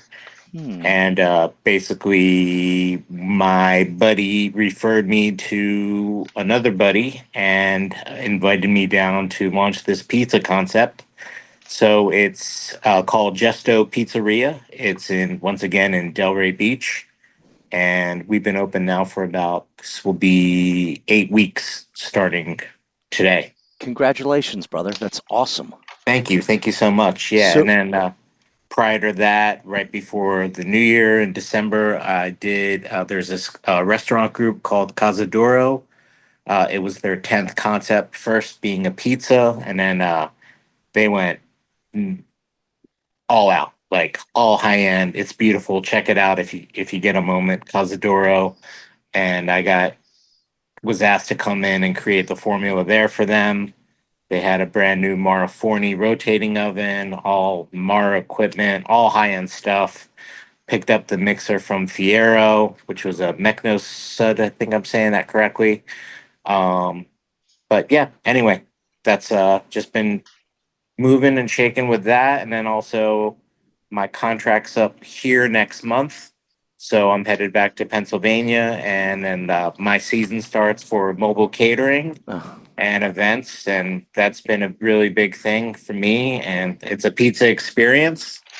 I bring live edge wood bars with me, and we do family style unlimited pizza. And it's a luxury experience. So it's really high end, and it's all about the dough. That's but right. Anyway, How we always Anyway, said it's all about that dough, whether it be people or pizza. You don't have a solid foundation. How can you build upon it? So, yeah, well, but well, anyway, down here it's been pretty awesome. Go ahead, man. I'm sorry, I didn't mean to no, cut no, you I off. was just gonna say, I'm excited. I mean, we're just excited about this new product, and I guess Noel wanted to talk to you about your integration and application there. Absolutely. So let's see. What right now at the project you're working on? What style of pizza are you doing? So it's neo-ish, contemporary Neapolitana style. I was laughing as you were talking. Neo-ish contemporary Neapolitan. Okay, Yeah, okay. I'm well, gonna I write mean, that down. Neo-ish. neo-ish. So I'd say more like easier to define when I have the servers explain it. I say neo-ish. It's thin, crispy, and it has big cornicione, Love big it. puffy, airy crumb. I'm writing all this down because I'm really interested in how people define, as you can tell, Neo-Neapolitan. So can you help us? That's one of the reasons I wanted to have you on, because you're actually doing a project right now that involves the exact style that I want to teach people. And so as a professional, as a consultant, as a chef, you tell me how you personally define a Neo-Neapolitan. I think you kind of hit it. You hit the nail on the head because I agree. Like, and echoing off of what Lee said, like true Neapolitana is got a flop. It's all 00. It's 250-gram ball within that range, depending on the ambient and the inclusion. Uh, either it's out all night, whereas a lot of the best practices, thanks to you and like others in the industry. For me, I think it's definitely a blend. It's using type 0, type 00, and I like adding a little bit of that type 1 to give it that flavor. And I know, Justin, I'll never forget this, that you're a big fan of the spelt. So not that I'm using it, but adds Mm-hmm. ton of characteristics. Yeah. And Always I've trying to even coax out as much flavor as we can, I mean, that's the thing. And that's why I'm glad that you're back and Noel brought Lee on, because I feel like that was the first kind of like how can we coax more flavor out and fit it within the variables that we have. So I didn't want to interrupt, but I wanted to. No, and I appreciate that. Like, and I've also, even on a past project where I had an associate say they wanted to use farro, and that was an interesting wild animal, and I'm sure it'd be interesting to talk to Noel about it. But like using it, I actually had to auto lease it separately and Oh, then include it into the actual formula. interesting. Yeah, that was really interesting because we're ending up with dough that was like super wet and soggy. But we're getting off track. We could talk about that in some other time. But I think Noel also asked a good question when he was talking to Lee about what are the characteristics that we are looking to get by using that stuff in our dough. Noel?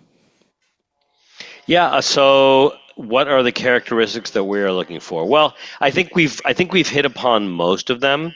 And if we haven't been explicit enough, one of the main things is a lot of Americans don't think that pizza should flop. It's not to be eaten with a knife and fork. And so there's a lot of ways to do that, and I think we've covered many of them. Another thing that I would also like to introduce into the mix is that what I find is that a lot of the true Neapolitan pizza that's made by the rules of VPN or APN or AVPN, it is lacking in a certain amount of digestibility, right? I find that compared to pizza made, for instance, with sourdough or with biga or with any number of pre-ferments, it's lacking the flavor, the color, the aroma, the texture that you would just get without by using these things. And I remember, I don't want to call anybody out, but I talked to one of the biggest guys in the Neapolitan business, like giant. Everybody knows who he is. I'm not going to say. And I said to him, he asked me about a project I was working on. It was Bestia back in 2013, 2012. And he's like, what kind of pizza are you doing? And I said, well, I would call it Cal Neapolitan. kind of rolled his eyes. What does that mean? I'm like, well, we're using a sourdough. At that point, I totally lost his interest. I said, we're using some bread flour besides the 00. At that point, he started to turn and walk away. What else did I say? There was one more thing there. Oh, we're using a little bit of whole wheat, right? He literally turned and walked away from me mid-conversation. I was just getting started. Really? But go ahead. I mean, I'm just saying that's exactly the opposite of what Garri was just saying about being able to coax these flavors and stuff out of the dough to use it. So, and that's why I think, like, we just say it's words, ideas, Neo-Neapolitan, Neapolitan, but where we said earlier, let's color inside of the lines a little bit. At the same time, we're the ones that are coloring outside of the lines by even going in this direction, and by breaking those rules. And we're getting stuff like, that's what I love. I don't want to knife and fork my pizza. I don't want to pick it up and have stuff sliding off and then burning my tongue. If I'm eating the best Neapolitan pizza in the world, I'm knife and forking it, and I have no problem with it. I ate Anthony Mangieri's pizza, and I knifed and forked it like the best of them. It couldn't have been a better experience, right? But not everybody's Anthony Mangieri, right? That's certainly true, not me. Right. And he's the elite of the elite. An amazing soul. His product's amazing. Passion, everything you can say about him. I don't want to get too off track, but I remember when I worked at Keste for Roberto Caparuccio, who is still one of my mentors. He was impressed with me from day one, and I'm not going to say that he was just impressed with me. I don't know why. It's not. I wasn't a good pizza maker. Huh? I was not a good pizza maker at the time. I really didn't. I was the beginning of my pizza journey. I could stretch a New York pie. I couldn't do the slap and stretch. I still can't. I asked too many questions. I drove him crazy. I asked him where his thermometer was. He told me the pizza is your thermometer, kid. Shut the fuck up. Stop asking so many dumb questions, right? It sounds like the way I am with you in the beginning, like asking you a million questions. I don't mind it. But I got to say, he, on several occasions, has turned and walked away from me. Because there is a certain, maybe it's a pride, right, of pizza making. And when he said to me on day 2 of the, let's say, 5 days that I spent with him, would you ever consider opening a Neapolitan pizzeria like a Keste in Los Angeles? And I immediately said, no, I would not. And I didn't want to offend him, but I was just being honest. I was not at Keste so that I could go back to LA and make Neapolitan pizza, right? In the same way that I went to music school to learn how classical music was created. I didn't want to write or play classical music. I wanted to play jazz and blues, but I wanted to be informed by this music because it is in a lot of ways the foundation of Western music. And so is Neapolitan the foundation of New York, right? And of Neo-Neapolitan and of whatever you want to call all those round pizzas that people make in all those different ovens, right? So anyway, that's the end of my little rant there. Garri, back to you. Yes. So I've been. Ever since we spoke the other day, I did. Here's my biggest challenge is I'm working with another chef and I had to be kind of quiet. No disrespect to him. He's fantastic. Yeah. Brings a lot to the table. But as I was saying, he stretches like a New York guy. Yeah. So I've had to modify the formula 3 or 4 different times based on humidity, climate, all the variables, right? Which we're known for and come across. Anyway, long story short story long, I revised the formula and I just did a direct dough because when you were saying the product right now would be advantageous for a direct dough. So real quick, do you mind if I run through this? Nope, is that cool? All right. So formula is 1% dry starter, the Leaven. I'm using a type 1 of 10%. I'm using a type 0 of 44.5%. And then I'm using a 00 of 44.5%. And the hydration is coming in at 68%. Salt is 3%. And my very minimal amount of yeast that I'm using is 0.075%. What kind of yeast? IDY-LSF. Got it. And you said the H2O, the water was 68? 68, yes. Got it. Okay. How long a bake? When the ovens, which I showed you with that Oculto Napoli, when it's like cranking and like I got it dialed in, I've been turning them out in like 90 seconds. Wow. Super fast. If where I'm comfortable, where I'm getting my beautiful like brown caramelization to almost have it appear like as if there were malt, like a nice, beautiful brown, like I'd say like 2 minutes, 2.5, somewhere in that ballpark. But when the flame's cranking and service is going and the pies are coming in, like I'm able to rotate 4 quickly, and I could average. I was pumping them out because I was watching the tickets come in on toast. Total time with 4 pies out, 5 minutes from Good. stretching, dressing, and firing, and then expediting. Are you doing that by yourself? No. I was going to say that's a lot for one person. So we're a 2-man team. Good. As on the line. So my other chef is super tall.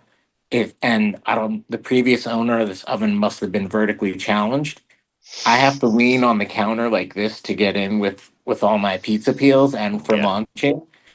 But if we were to switch roles, he'd break his back. He wouldn't be able. He'd be gone in like 3 days. Like there's no way. Just going back to your recipe again, you started with the starter 1%. The second one you said was 10%. What was that? That's Type 1. Type 1, yes. I can't read my own writing. Type 1. Okay, got it. I mean, that sounds like a really nice recipe. Thank you. I love the 1% starter. I love it. And what are you doing for fermentation? What are the temperatures you're using? So this was for final dough mix.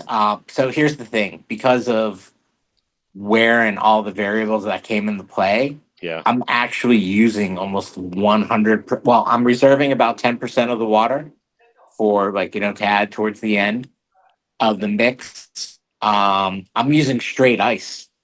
Oh wow! Like all ice for the mix because I'm doing a long mix. You get it, like for sure. And because where the mixer is positioned, it's more or less like a closet. Yeah. And I'm right near the door for like where all the deliveries come in. It gets like close to like 80 degrees in there. Hot. It's wet. Really it's hot. Dank. You're in then Florida. Dank. And then when the dough comes out of the mixer, how long are you fermenting it for and at what temperature? Great question. So let me answer the first part. I'm mixing for a long mix for like almost 30 minutes. Wow.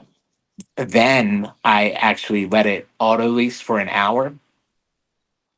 And then I refresh to like finish the mix. And that's maybe like 10, 15 minutes, depending on how fast. I only have speed 1 and speed 2. Mm-hmm. And DDT is 72. And then I leave it in the mixer for an hour. And with my thermopen, it's telling me it's 74 to 76 degrees. Fortunately, there's all this ice and condensation still remaining on the bowl. Interesting. Yeah. So it's not impacting it. And I'm not doing it like where I see others like cut the dough. I'm like, I get my hands super wet. I have my ice water right next to me. Pinching. And I start inching, but then I've been starting to do this method of rolling it. And I spray my Lexicam, my little Cambro, and then right onto the bench, and we start scaling and balling. Wow. Doing 300-gram balls. We're doing about 160 dough balls. What was my mix the other day? Anyway, after I ball, I let them sit for about 30 minutes. And then I'll use them that same day, if that's the direct mix. If I'm going into cold fermentation, cold retard, I've gone as long as 5 days, and the dough has been unreal. Wow. When you go up to 5 days, you're in just a regular refrigerator, 40 degrees or less. It's actually less, yeah. Awesome, love it. That's so cool. Thank you. So cool. All right, so I appreciate you coming on with us and sharing all of your excellent experience. Your recipe sounds absolutely wonderful, making me hungry. Mm-hmm. and I'm glad you're doing it. So congratulations.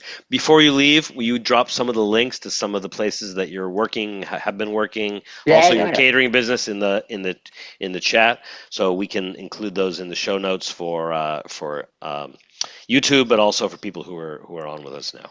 Garri, Appreciate it. before you bounce off though, but how are you enjoying the flavor? How are you enjoying the pie? I mean, what's the play? I'm very like it's so I'm never satisfied like as an artisan, like Sure. you know, and I can relate. I know you can, and I thank both you guys. You've been a huge influence and inspiration on my journey. The dough, like the one that we did the other day, I was for a direct dough. I was beyond thrilled. Wow. I've had like real quick, not like toot my own horn, but it does like that's what makes me wake up in the morning and like run the service. Is I've had people come in straight from Napoli and saying this pizza is better than they've had in Napoli. Wow. That they're freaking out. They're like, this is the best pizza in Del Rey. Like, why aren't you guys like slammed out the door? And I was like, it's weird down here because the owner decided to open in the middle of the season. Mm-hmm. Season's over. So as soon as we started to get our momentum, now it's all dying down. So come next beginning of the season, it'll boom. I'm doing my due diligence as a professional, training up the team to make sure that they can keep everything consistent. But I'm a phone call away or a flight away if they need me. And I just the flour is the most essential piece. Just to highlight that, like I'm a big advocate. I love Kevin, love King Arthur, love Central Milling, love Karen Spring Mills, but I have this love affair right now with Petra flour. It's phenomenal. Yeah, it's truly phenomenal. My intro to Petra was Daniele Uditi from Pizzana. He was the first person to introduce me to it, so I've had some good experience with it. All right, we would love to stay on with you, but we got to go. We have one more gentleman we need to speak with. All good. Awesome, Garri. Thank you so much. Thank you, Garri. Great to see you, brother. Keep crushing. Put all the gems in the old chat, please, brother. Well, too, man. See you guys. Yep. Take care. Thanks, brother. Great to see you. Noel, who are we bringing on? That is a good question. So we're bringing on Mike Schoonmaker. All right, I'm pronouncing Mike, his name right. I'm promoting you to panelist, Mike. Once you come on, please, I'm going to blue bell you. Mike, if you come on, would you please? I'm trying to do it again. Come on, Zoom. Come on, Zoom. It's so good to see Garri. One of our oldest friends was here with us 1,000 years ago during the pandemic, the pandemo. All right, Mike, I'm asking you to please unmute and please share your video. Mike, hello. Welcome, my friend. Good evening. Good evening. How's everybody doing today? I'm doing great, man. I'm excited. Thank you for coming to hang out with us. Noel said you had a plethora of questions, and you're doing the dance with us here too. So welcome, my friend. I'm going to bounce off, let you guys chit. Might pop on if there's anything clever or smart that I want to say. Okay, thanks so much. Well, thanks, you guys. You're really doing a great job. By the way, Noah, I love the blues. We're blues brothers, my friend. Nice. So real quick, I took up sourdough bread baking during COVID, took a few years off. Last year got back in, then I embarked on a pizza journey. I had several successes with recipes from Feng Chen and Daniele Uditi. Yeah. And then I found my way to Slow Rise through listening to a Wiley Dufresne interview. So really? Took the beginners Thank you, bundle Wiley. class. Yeah. Took the beginner's bundle class through that. Really enjoyed it, but there were a few things that I thought could probably help me understand a little better. Which class again? It was the beginner's bundle. Oh, so you did. It was the beginning, intermediate, and advanced, all three. Yeah, I went through all of them. Got it. Perfect. Okay, in about a day and a half. You're the man. I mean, those are my classes. I did hundreds of those classes during COVID. We did. Justin, I imagine. We did. Well, we did, of course. So you go ahead. So first is gluten development. You talk about 60%, 80%, 100%. Yeah. And I didn't catch, at least, a demonstration or an example or something like that about what each of those looks like? I don't know if that's just simply window pane or if you've got some other measure Good, that you good. use. We could do a whole class on that. And so, in a nutshell, I am basically talking about window pane. And I actually brought this book out. I reference it a lot. It's Advanced Bread and Pastry. And so I don't know if you have it, but on page 65, they actually show you a picture of what a window pane looks like on a short mix. And on page 66, they show you a window pane of the improved mix. So the improved mix is what I do in the intermediate class. The short mix is what we do, which emulates a hand mix in the beginner class. And here, also on page 66, is the let's see. Oh, this is the intensive mix down here, almost complete gluten development. So the thing, to answer your question, it's really just about understanding, 100% gluten development is perfectly smooth. There should be no gradations, no striations, no texture, just smooth. And I would say 60% of gluten development to me would be, if you do a short mix like by hand, the idea is in a true short mix, in a traditional short mix, you mix to, let's say, I would say 50 to 60% of gluten development, and you finish the gluten development by hand, which is 4 to 6 traditional stretch and folds over the course of, let's say, 2 to 4 hours. All right? Okay. And so in an improved mix, which is what we do in the intermediate class, you're mixing to, let's say, 70 to 80% of gluten development, and then you're doing the other 20, let's say 20% with stretch and fold, and it's 1 or 2, right? And so besides the pictures, besides me kind of explaining it to you, it's more of a thing where you got to like feel it, right? And so if you that kind of fits into your Neo-Neapolitan recipe on the Leaven Foods. Would you call that an intermediate mix? Good question. So here's the thing. So the I would say that the Neapolitan mix traditionally is done in a fork mixer or a double diving arm, and they do something that's untraditional to me, because usually an intensive mix with full gluten development mixes on first and second speed, and when we do a home mixer, we usually use even higher speeds, right? They get 100% gluten development in a traditional Neapolitan pizzeria using a fork mixer or a double diving arm, which are so slow, and there isn't even a second speed, and if there is, they don't use it. And so over the course of like Garri was saying, over the course of like 18 or 20 minutes, in his case 30, I don't know what kind of mixer he has, but he has a higher hydration and he has etc. They get full gluten development. That is not my preferred way of doing it. I never develop a dough completely in a bowl except for the intensive mix that we do. And I always finish with stretch and folds. Always, always, always. And I always like to be a little under in terms of gluten development, because in bulk fermentation, you get more strength and structure. During the fermentation, you get more strength and structure. If there is a decent amount of acidity, especially with sourdough, you get more strength and structure. So I had one experience one time where we overdeveloped a dough, and it was the first day mixing with a new client in Maryland, and the dough the next day was a nightmare. We couldn't stretch it out to 12 inches. It kept on pulling back. Describe what overmixing looks like. Well, so basically it looks different in each mixer, but once you get to 100% of gluten development, you should stop. And usually you'll hear the dough slapping, it'll wrap around the dough hook. There's all these signs. The dough makes noises, it does certain things. But I was working with a new chef, and he was a Michelin star chef, 3-star, and I said to him, maybe we should do another batch of dough just in case those new mixes didn't work out. He's like, no, I want to take you to a restaurant. We should be good. I'll never do that again, right? Because the next day was a nightmare. It was like one of the worst days of service that I've ever had because we overmixed the dough. And it was partially my fault because I asked him to ship me all of the flour in advance that he was using, because he was using some untraditional flours. And I only got 3 out of the 4 flours. And it was that 4th flour that messed me up because I didn't know what it was. And when I finally got there and I was like walking around after the mix trying to figure out what was going wrong. It was Manitoba flour. And Manitoba can be 15% protein.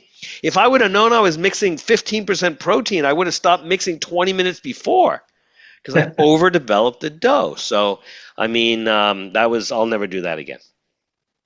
Got it. Okay, so how gluten about development was one. Go ahead. Yeah, and then fermentation. I know all about the Justin's pizza equations and so forth. Yeah. As I said, my entry came in through sourdough bread baking, following Chad Robertson's stuff. He says, okay, so go for 30% rise, and that's where you finish your bulk, and in my case, cold fermentation. I always did everything 72 hours. And when I get into pizza making, I tried to do 72-hour stuff there. And I had a few, count them on one hand, successes, and they were spectacular, but unreproducible. Mm-hmm. So what's your thoughts on determining when bulk fermentation is complete? So bulk fermentation is really powerful, and in a good way and a bad way. So I would say with sourdough, you don't need to go too long on bulk fermentation. If the 30% rule is something that works for you, then that works for me too. The dough can get really too strong if you let it bulk for too long. That said, one of my favorite pizza makers, Joey from Folks, he does an ambient overnight room temperature bulk, and the next day his dough is perfect and he uses it the next day. So he does a next day dough, he does a room temperature bulk, he balls in the morning and serves those pizzas at night, and they're absolutely wonderful. So I would say that a bulk retard can be problematic, highly problematic, but a room temperature bulk is where it's at. And I like a nice long one. So for me, the minimum is 2 to 4 hours, and the maximum, I've gone 2 to 3 days. I've gone longer. But it's some people really don't like my methods, and that's okay. I always like to try to break the rules and then put them, and then see what I can learn and what I did wrong. And so I've always been like that my whole life with pizza and everything else.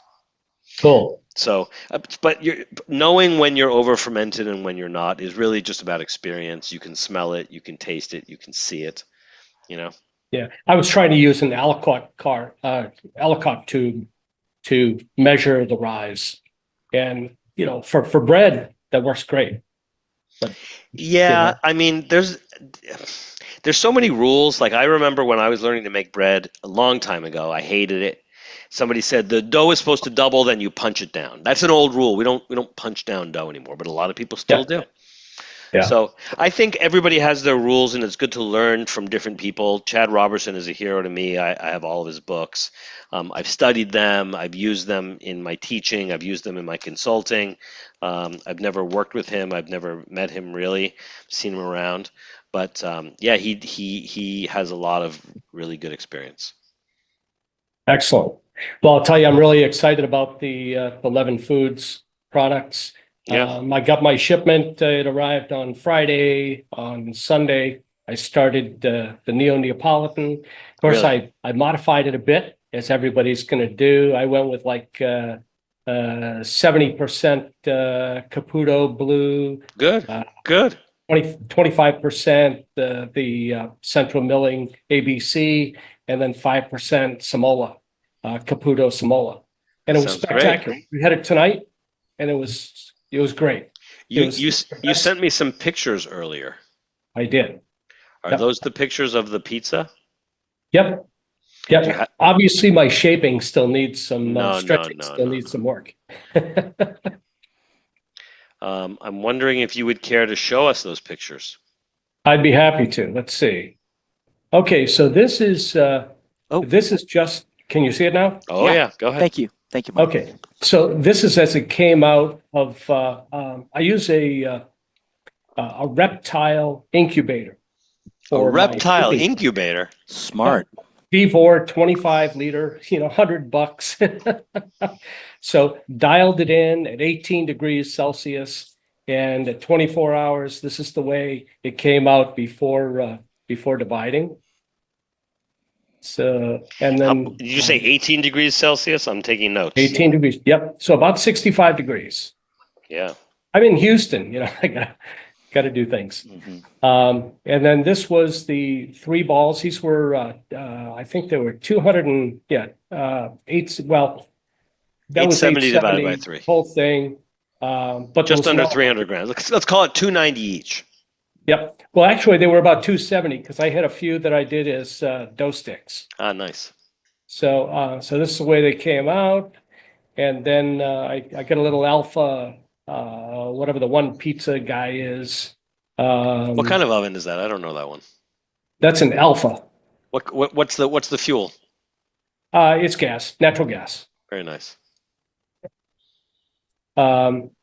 This is my wife's Neapolitan or margarita. Yeah, beautiful. And this is meatballs with goat cheese, finished with Mike's hot honey. Very nice. And then just for all the naysayers in here, pepperoni and pineapple. Love it. I had to poke somebody there, right? You didn't send me that one.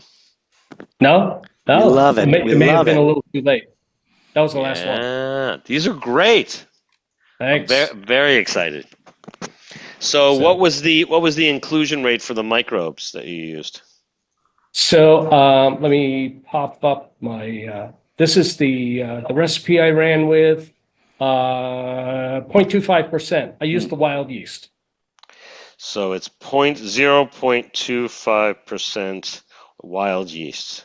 Excellent. Yep. Now this is a 850 gram total.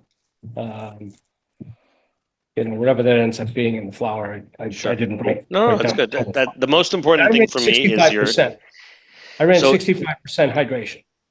Got it. Now, so it was 0.25%, and so basically the way you got that was by multiplying 0.05% times 5, and that got you to 0.25% of the wild yeast. Correct? Well, I use a recipe scaler. Yeah. So, and I scale everything up to 1,000 grams. That way, it becomes real easy to scale it up or down. And this is what it returned me. Perfect. 1.16. 1.16. All right, great. This is awesome. I mean, I was very really excited. Enjoyed it. I'm sorry to make you wait an hour and a half to get on, but there were so many people that I wanted to talk to you. But you had great questions. Gluten development, fermentation. I don't know how much we didn't really get to the mixing, but your results on the microbes were great. Your recipe looks very good. Your bake is good. Don't apologize for your balling. We're all learning to ball pizza our whole lives. I'll be learning to ball pizza till the day I die. Really. Well, I'm right there with Garri. I'm kind of a Neo-Neapolitan kind of guy. I want almost tavern style, but with a big cornicione. Yeah. Cornicione. I don't know. I'll never know how to pronounce that word. We went structure, but then we went that fluffy crust. No bones in the bone. That's right. Yard. Yeah. That's right. But the taste was great. That's great, Mike. Good. That's awesome. Good. So I think you're the first person that I've spoken with that's used the wild yeast as opposed to the sourdough. So I'm a huge fan of that as well. I've been playing with everything, and I've even been doing combos. So. I either overproofed or I went with a bit too much yeast. So because I thought it was just a little overproofed, and stretching wasn't quite as clean as I had hoped it would be. But hey, this is on me. So you went 24 hours at 65 degrees, right? I did. Yeah. So if I had to say 65... Had about 5 hours room temp today. And plus 5 hours room temp. Let me write that down.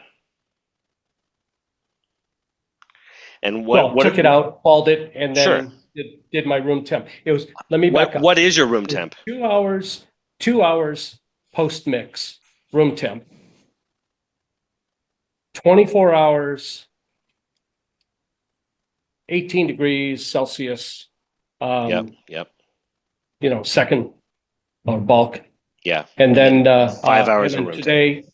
5 hours room temp. Which was after about bulk. what? How warm was it today? It was exactly 75. Oh, it was 75. Okay. So what I would say is this. I would say that what you're shooting for with that inclusion rate is something closer to less than 24 hours, right? So you've got 2 hours post mix, 24 hours of fermentation, and then another 5 hours. So you're up above 30 hours if my count is right.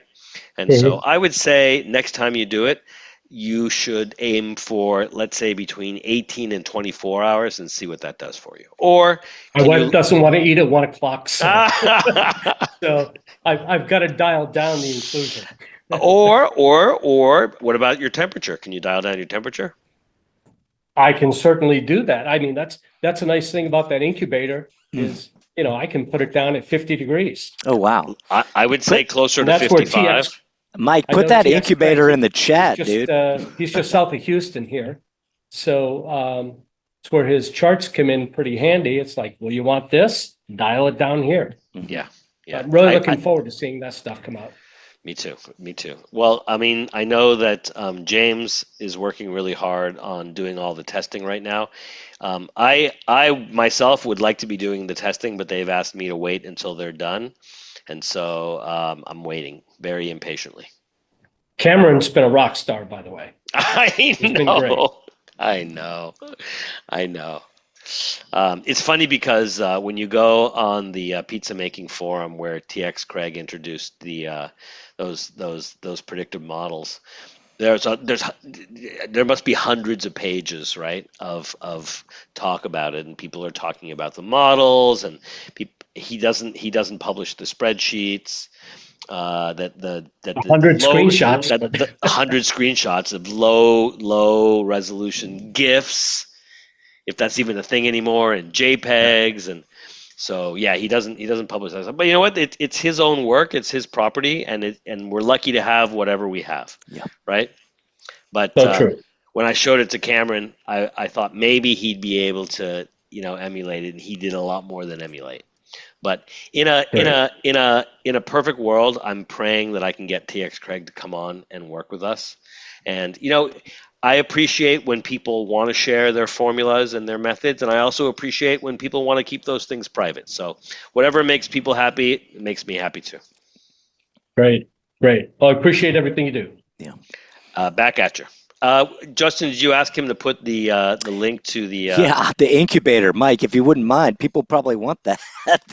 the reptile incubator. V4.com. VEVOR.com. VEVOR.com.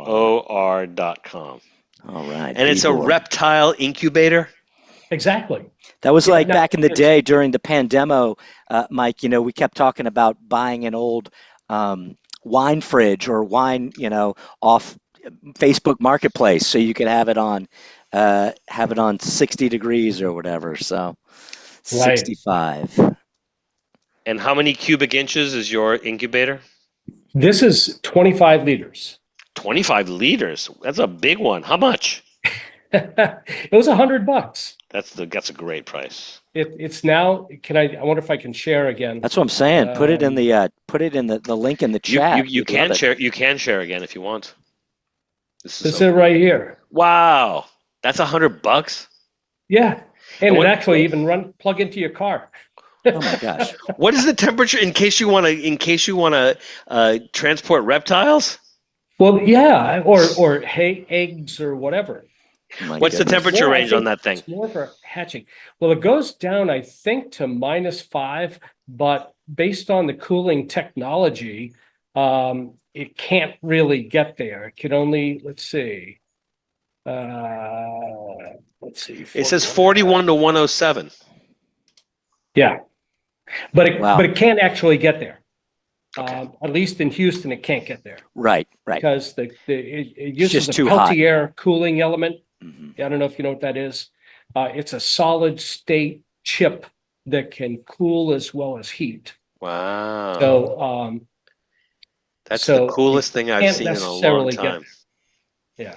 Yeah. But I mean, and it was $100 when I bought it. Now it looks like it's 142 for everybody. I put it in the in the old chat, but we always I mean, look, Mike, that's what we say, variables in the pizza equation. Dude, you have to figure out how to get what you're looking for and really what do you want to share? I mean, that's and we got to get there.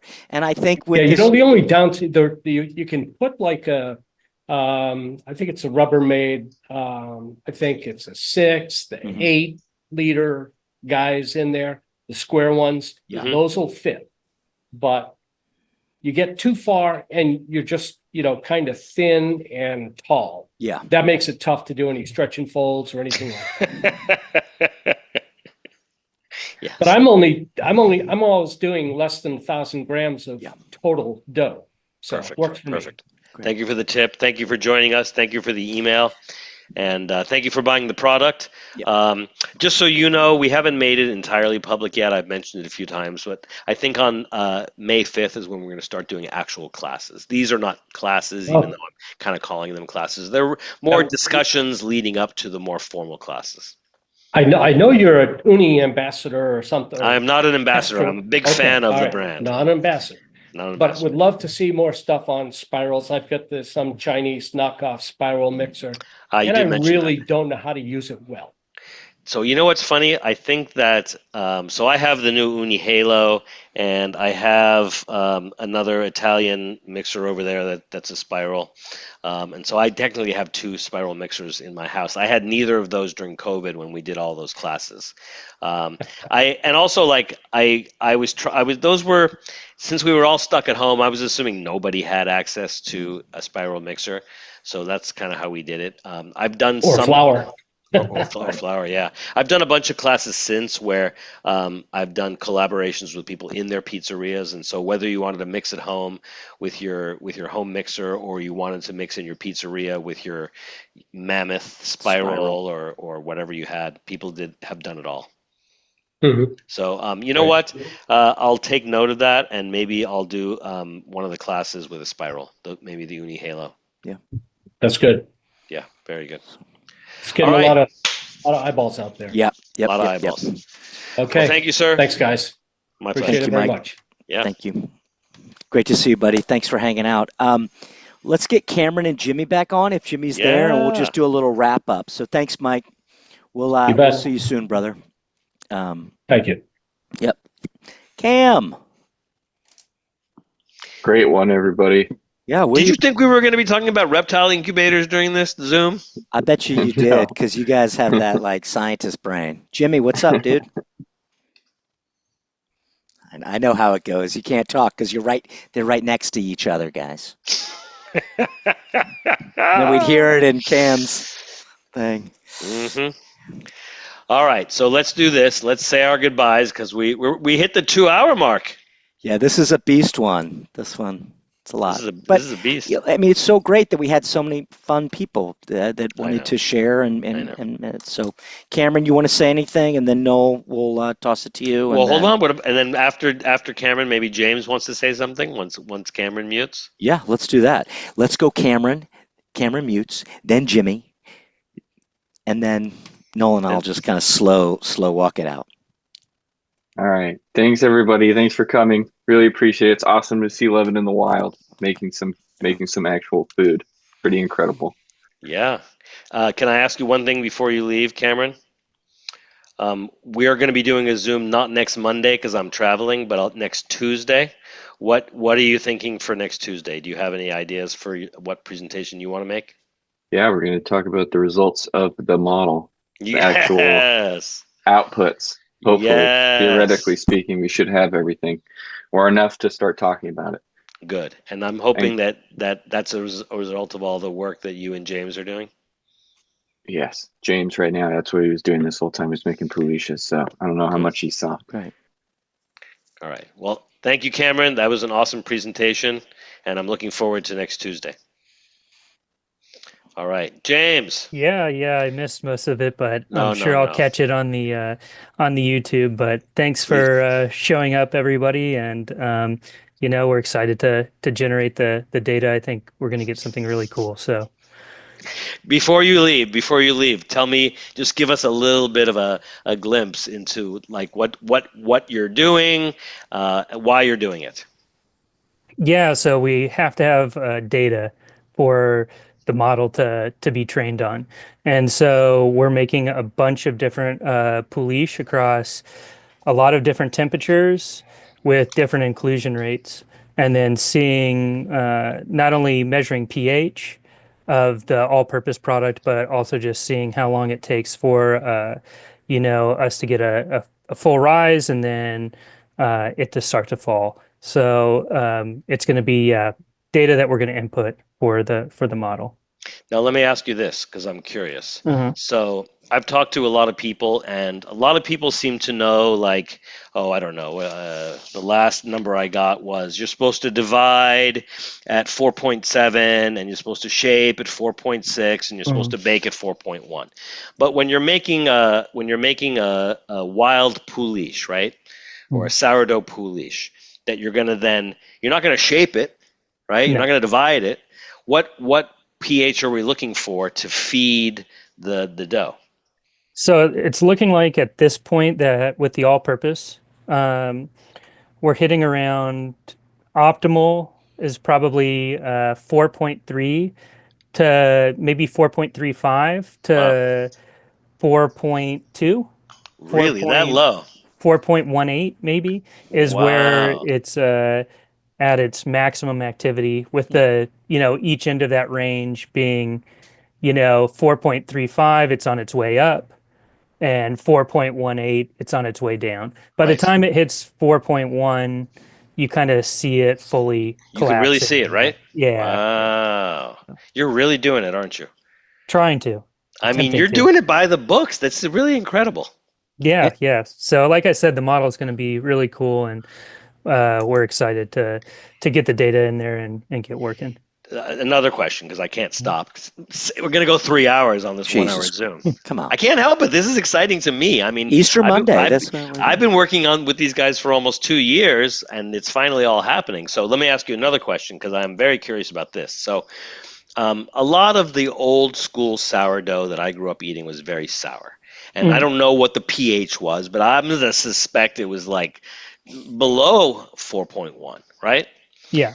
And then a lot of the new, let's call it Chad Robertson inspired sourdough, probably is at a much higher pH, because he uses the float test to tell people when you can use it to leaven dough. But I'm pretty sure that when it has leavening power, it doesn't necessarily have the pH that we're shooting for.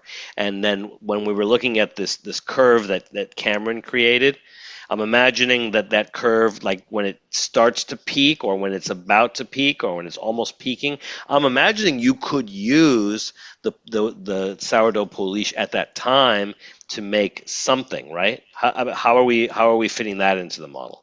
Yeah, so we haven't really started to extensively make dough.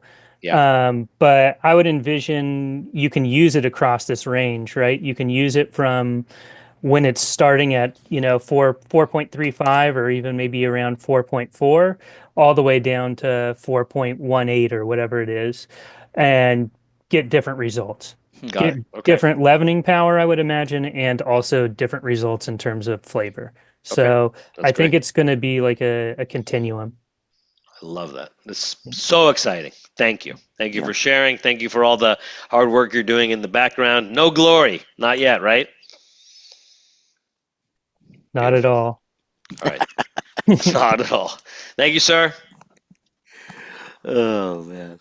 These guys are incredible, right? I know, and I'm really excited. I can't wait to see the videos of what he's talking about going up, the open source, the open accessibility. Like this. What did you call it? Open source pizza? I said open source pizza party, baby. So funny. I'm going to write that down. You should. Open source pizza party. I don't think some people are going to want to come to that. This is what I came up with. Talk about dough dorks. Darren wants to jump back on. Darren, you want to jump back on real quick? Come on. Just for 2 seconds, I have one question for you. Yeah. Shoot. because this is like my first foray into sourdough, and I'm just curious as a metric. pH is 1. Does anyone measure TA, total titratable acidity, or total acidity? No, a lot of people do. So I never heard of it until I started teaching classes with Dan from Rodza. Yeah. And so it's on my bucket list of things to get into. But my as Justin was saying, my dance card is so full right now. I don't have any time. Why don't you find out and let me know? I will. I'm sure. I'm absolutely positive that Cameron and James would answer that question. But I'm going to make a note. Total titratable. I think there's a TTA or something. We'll in brewing we say TA, but maybe it's TTA. I'm not sure. Yeah.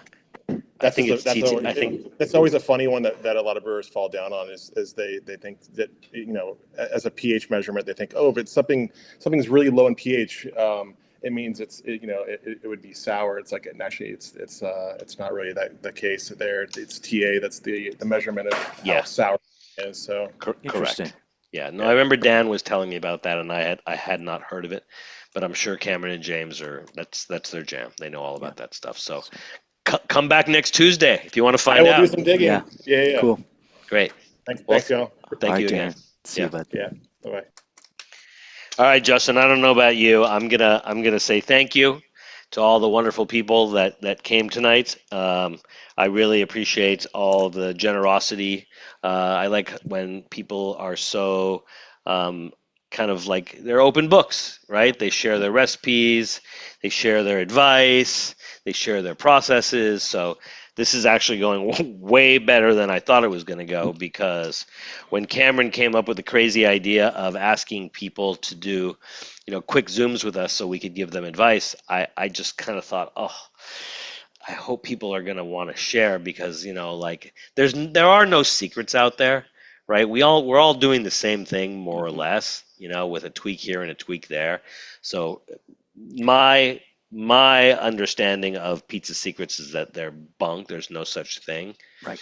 And I really, really, really appreciate when people are, when they trust us and they feel like they want to contribute to something that is going to make the world a better place, if I can be so bold. That's the pizza makes the world go round. You see my Beatitudes of pizza?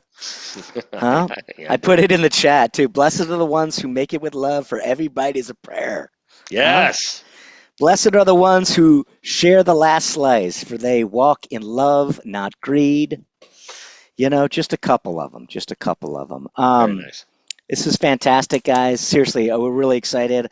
I think the idea of the open source pizza party. I love the over pitching your pie a little bit. Let's begin to figure out how to not be so overzealous. Let's not hide those flavors behind and all that love and all the Poolish and the sourdough and the biga and all the other pre-ferments by over pitching with too much yeast. And the immortal words of Lee Hunzinger, let's continue to make good dough better. So it's funny. We're all looking for that pizza cognition, that pizza that we used to make. And so it was great to see Garri and hang out with Lee again and meet some new friends, Mike and Darren. That was really great. So thank you, everybody, for hanging out with us. This will be live on Zoom. Noel's always at Slow Rise Pizza. You know the deal. Here we do not get into the politics of pepperoni and pineapple. Mike, we love the shout out, the pineapple pizza. Oh no, we say pizza always, and always pizza, guys. Thank you so much. With love, pieces and slices.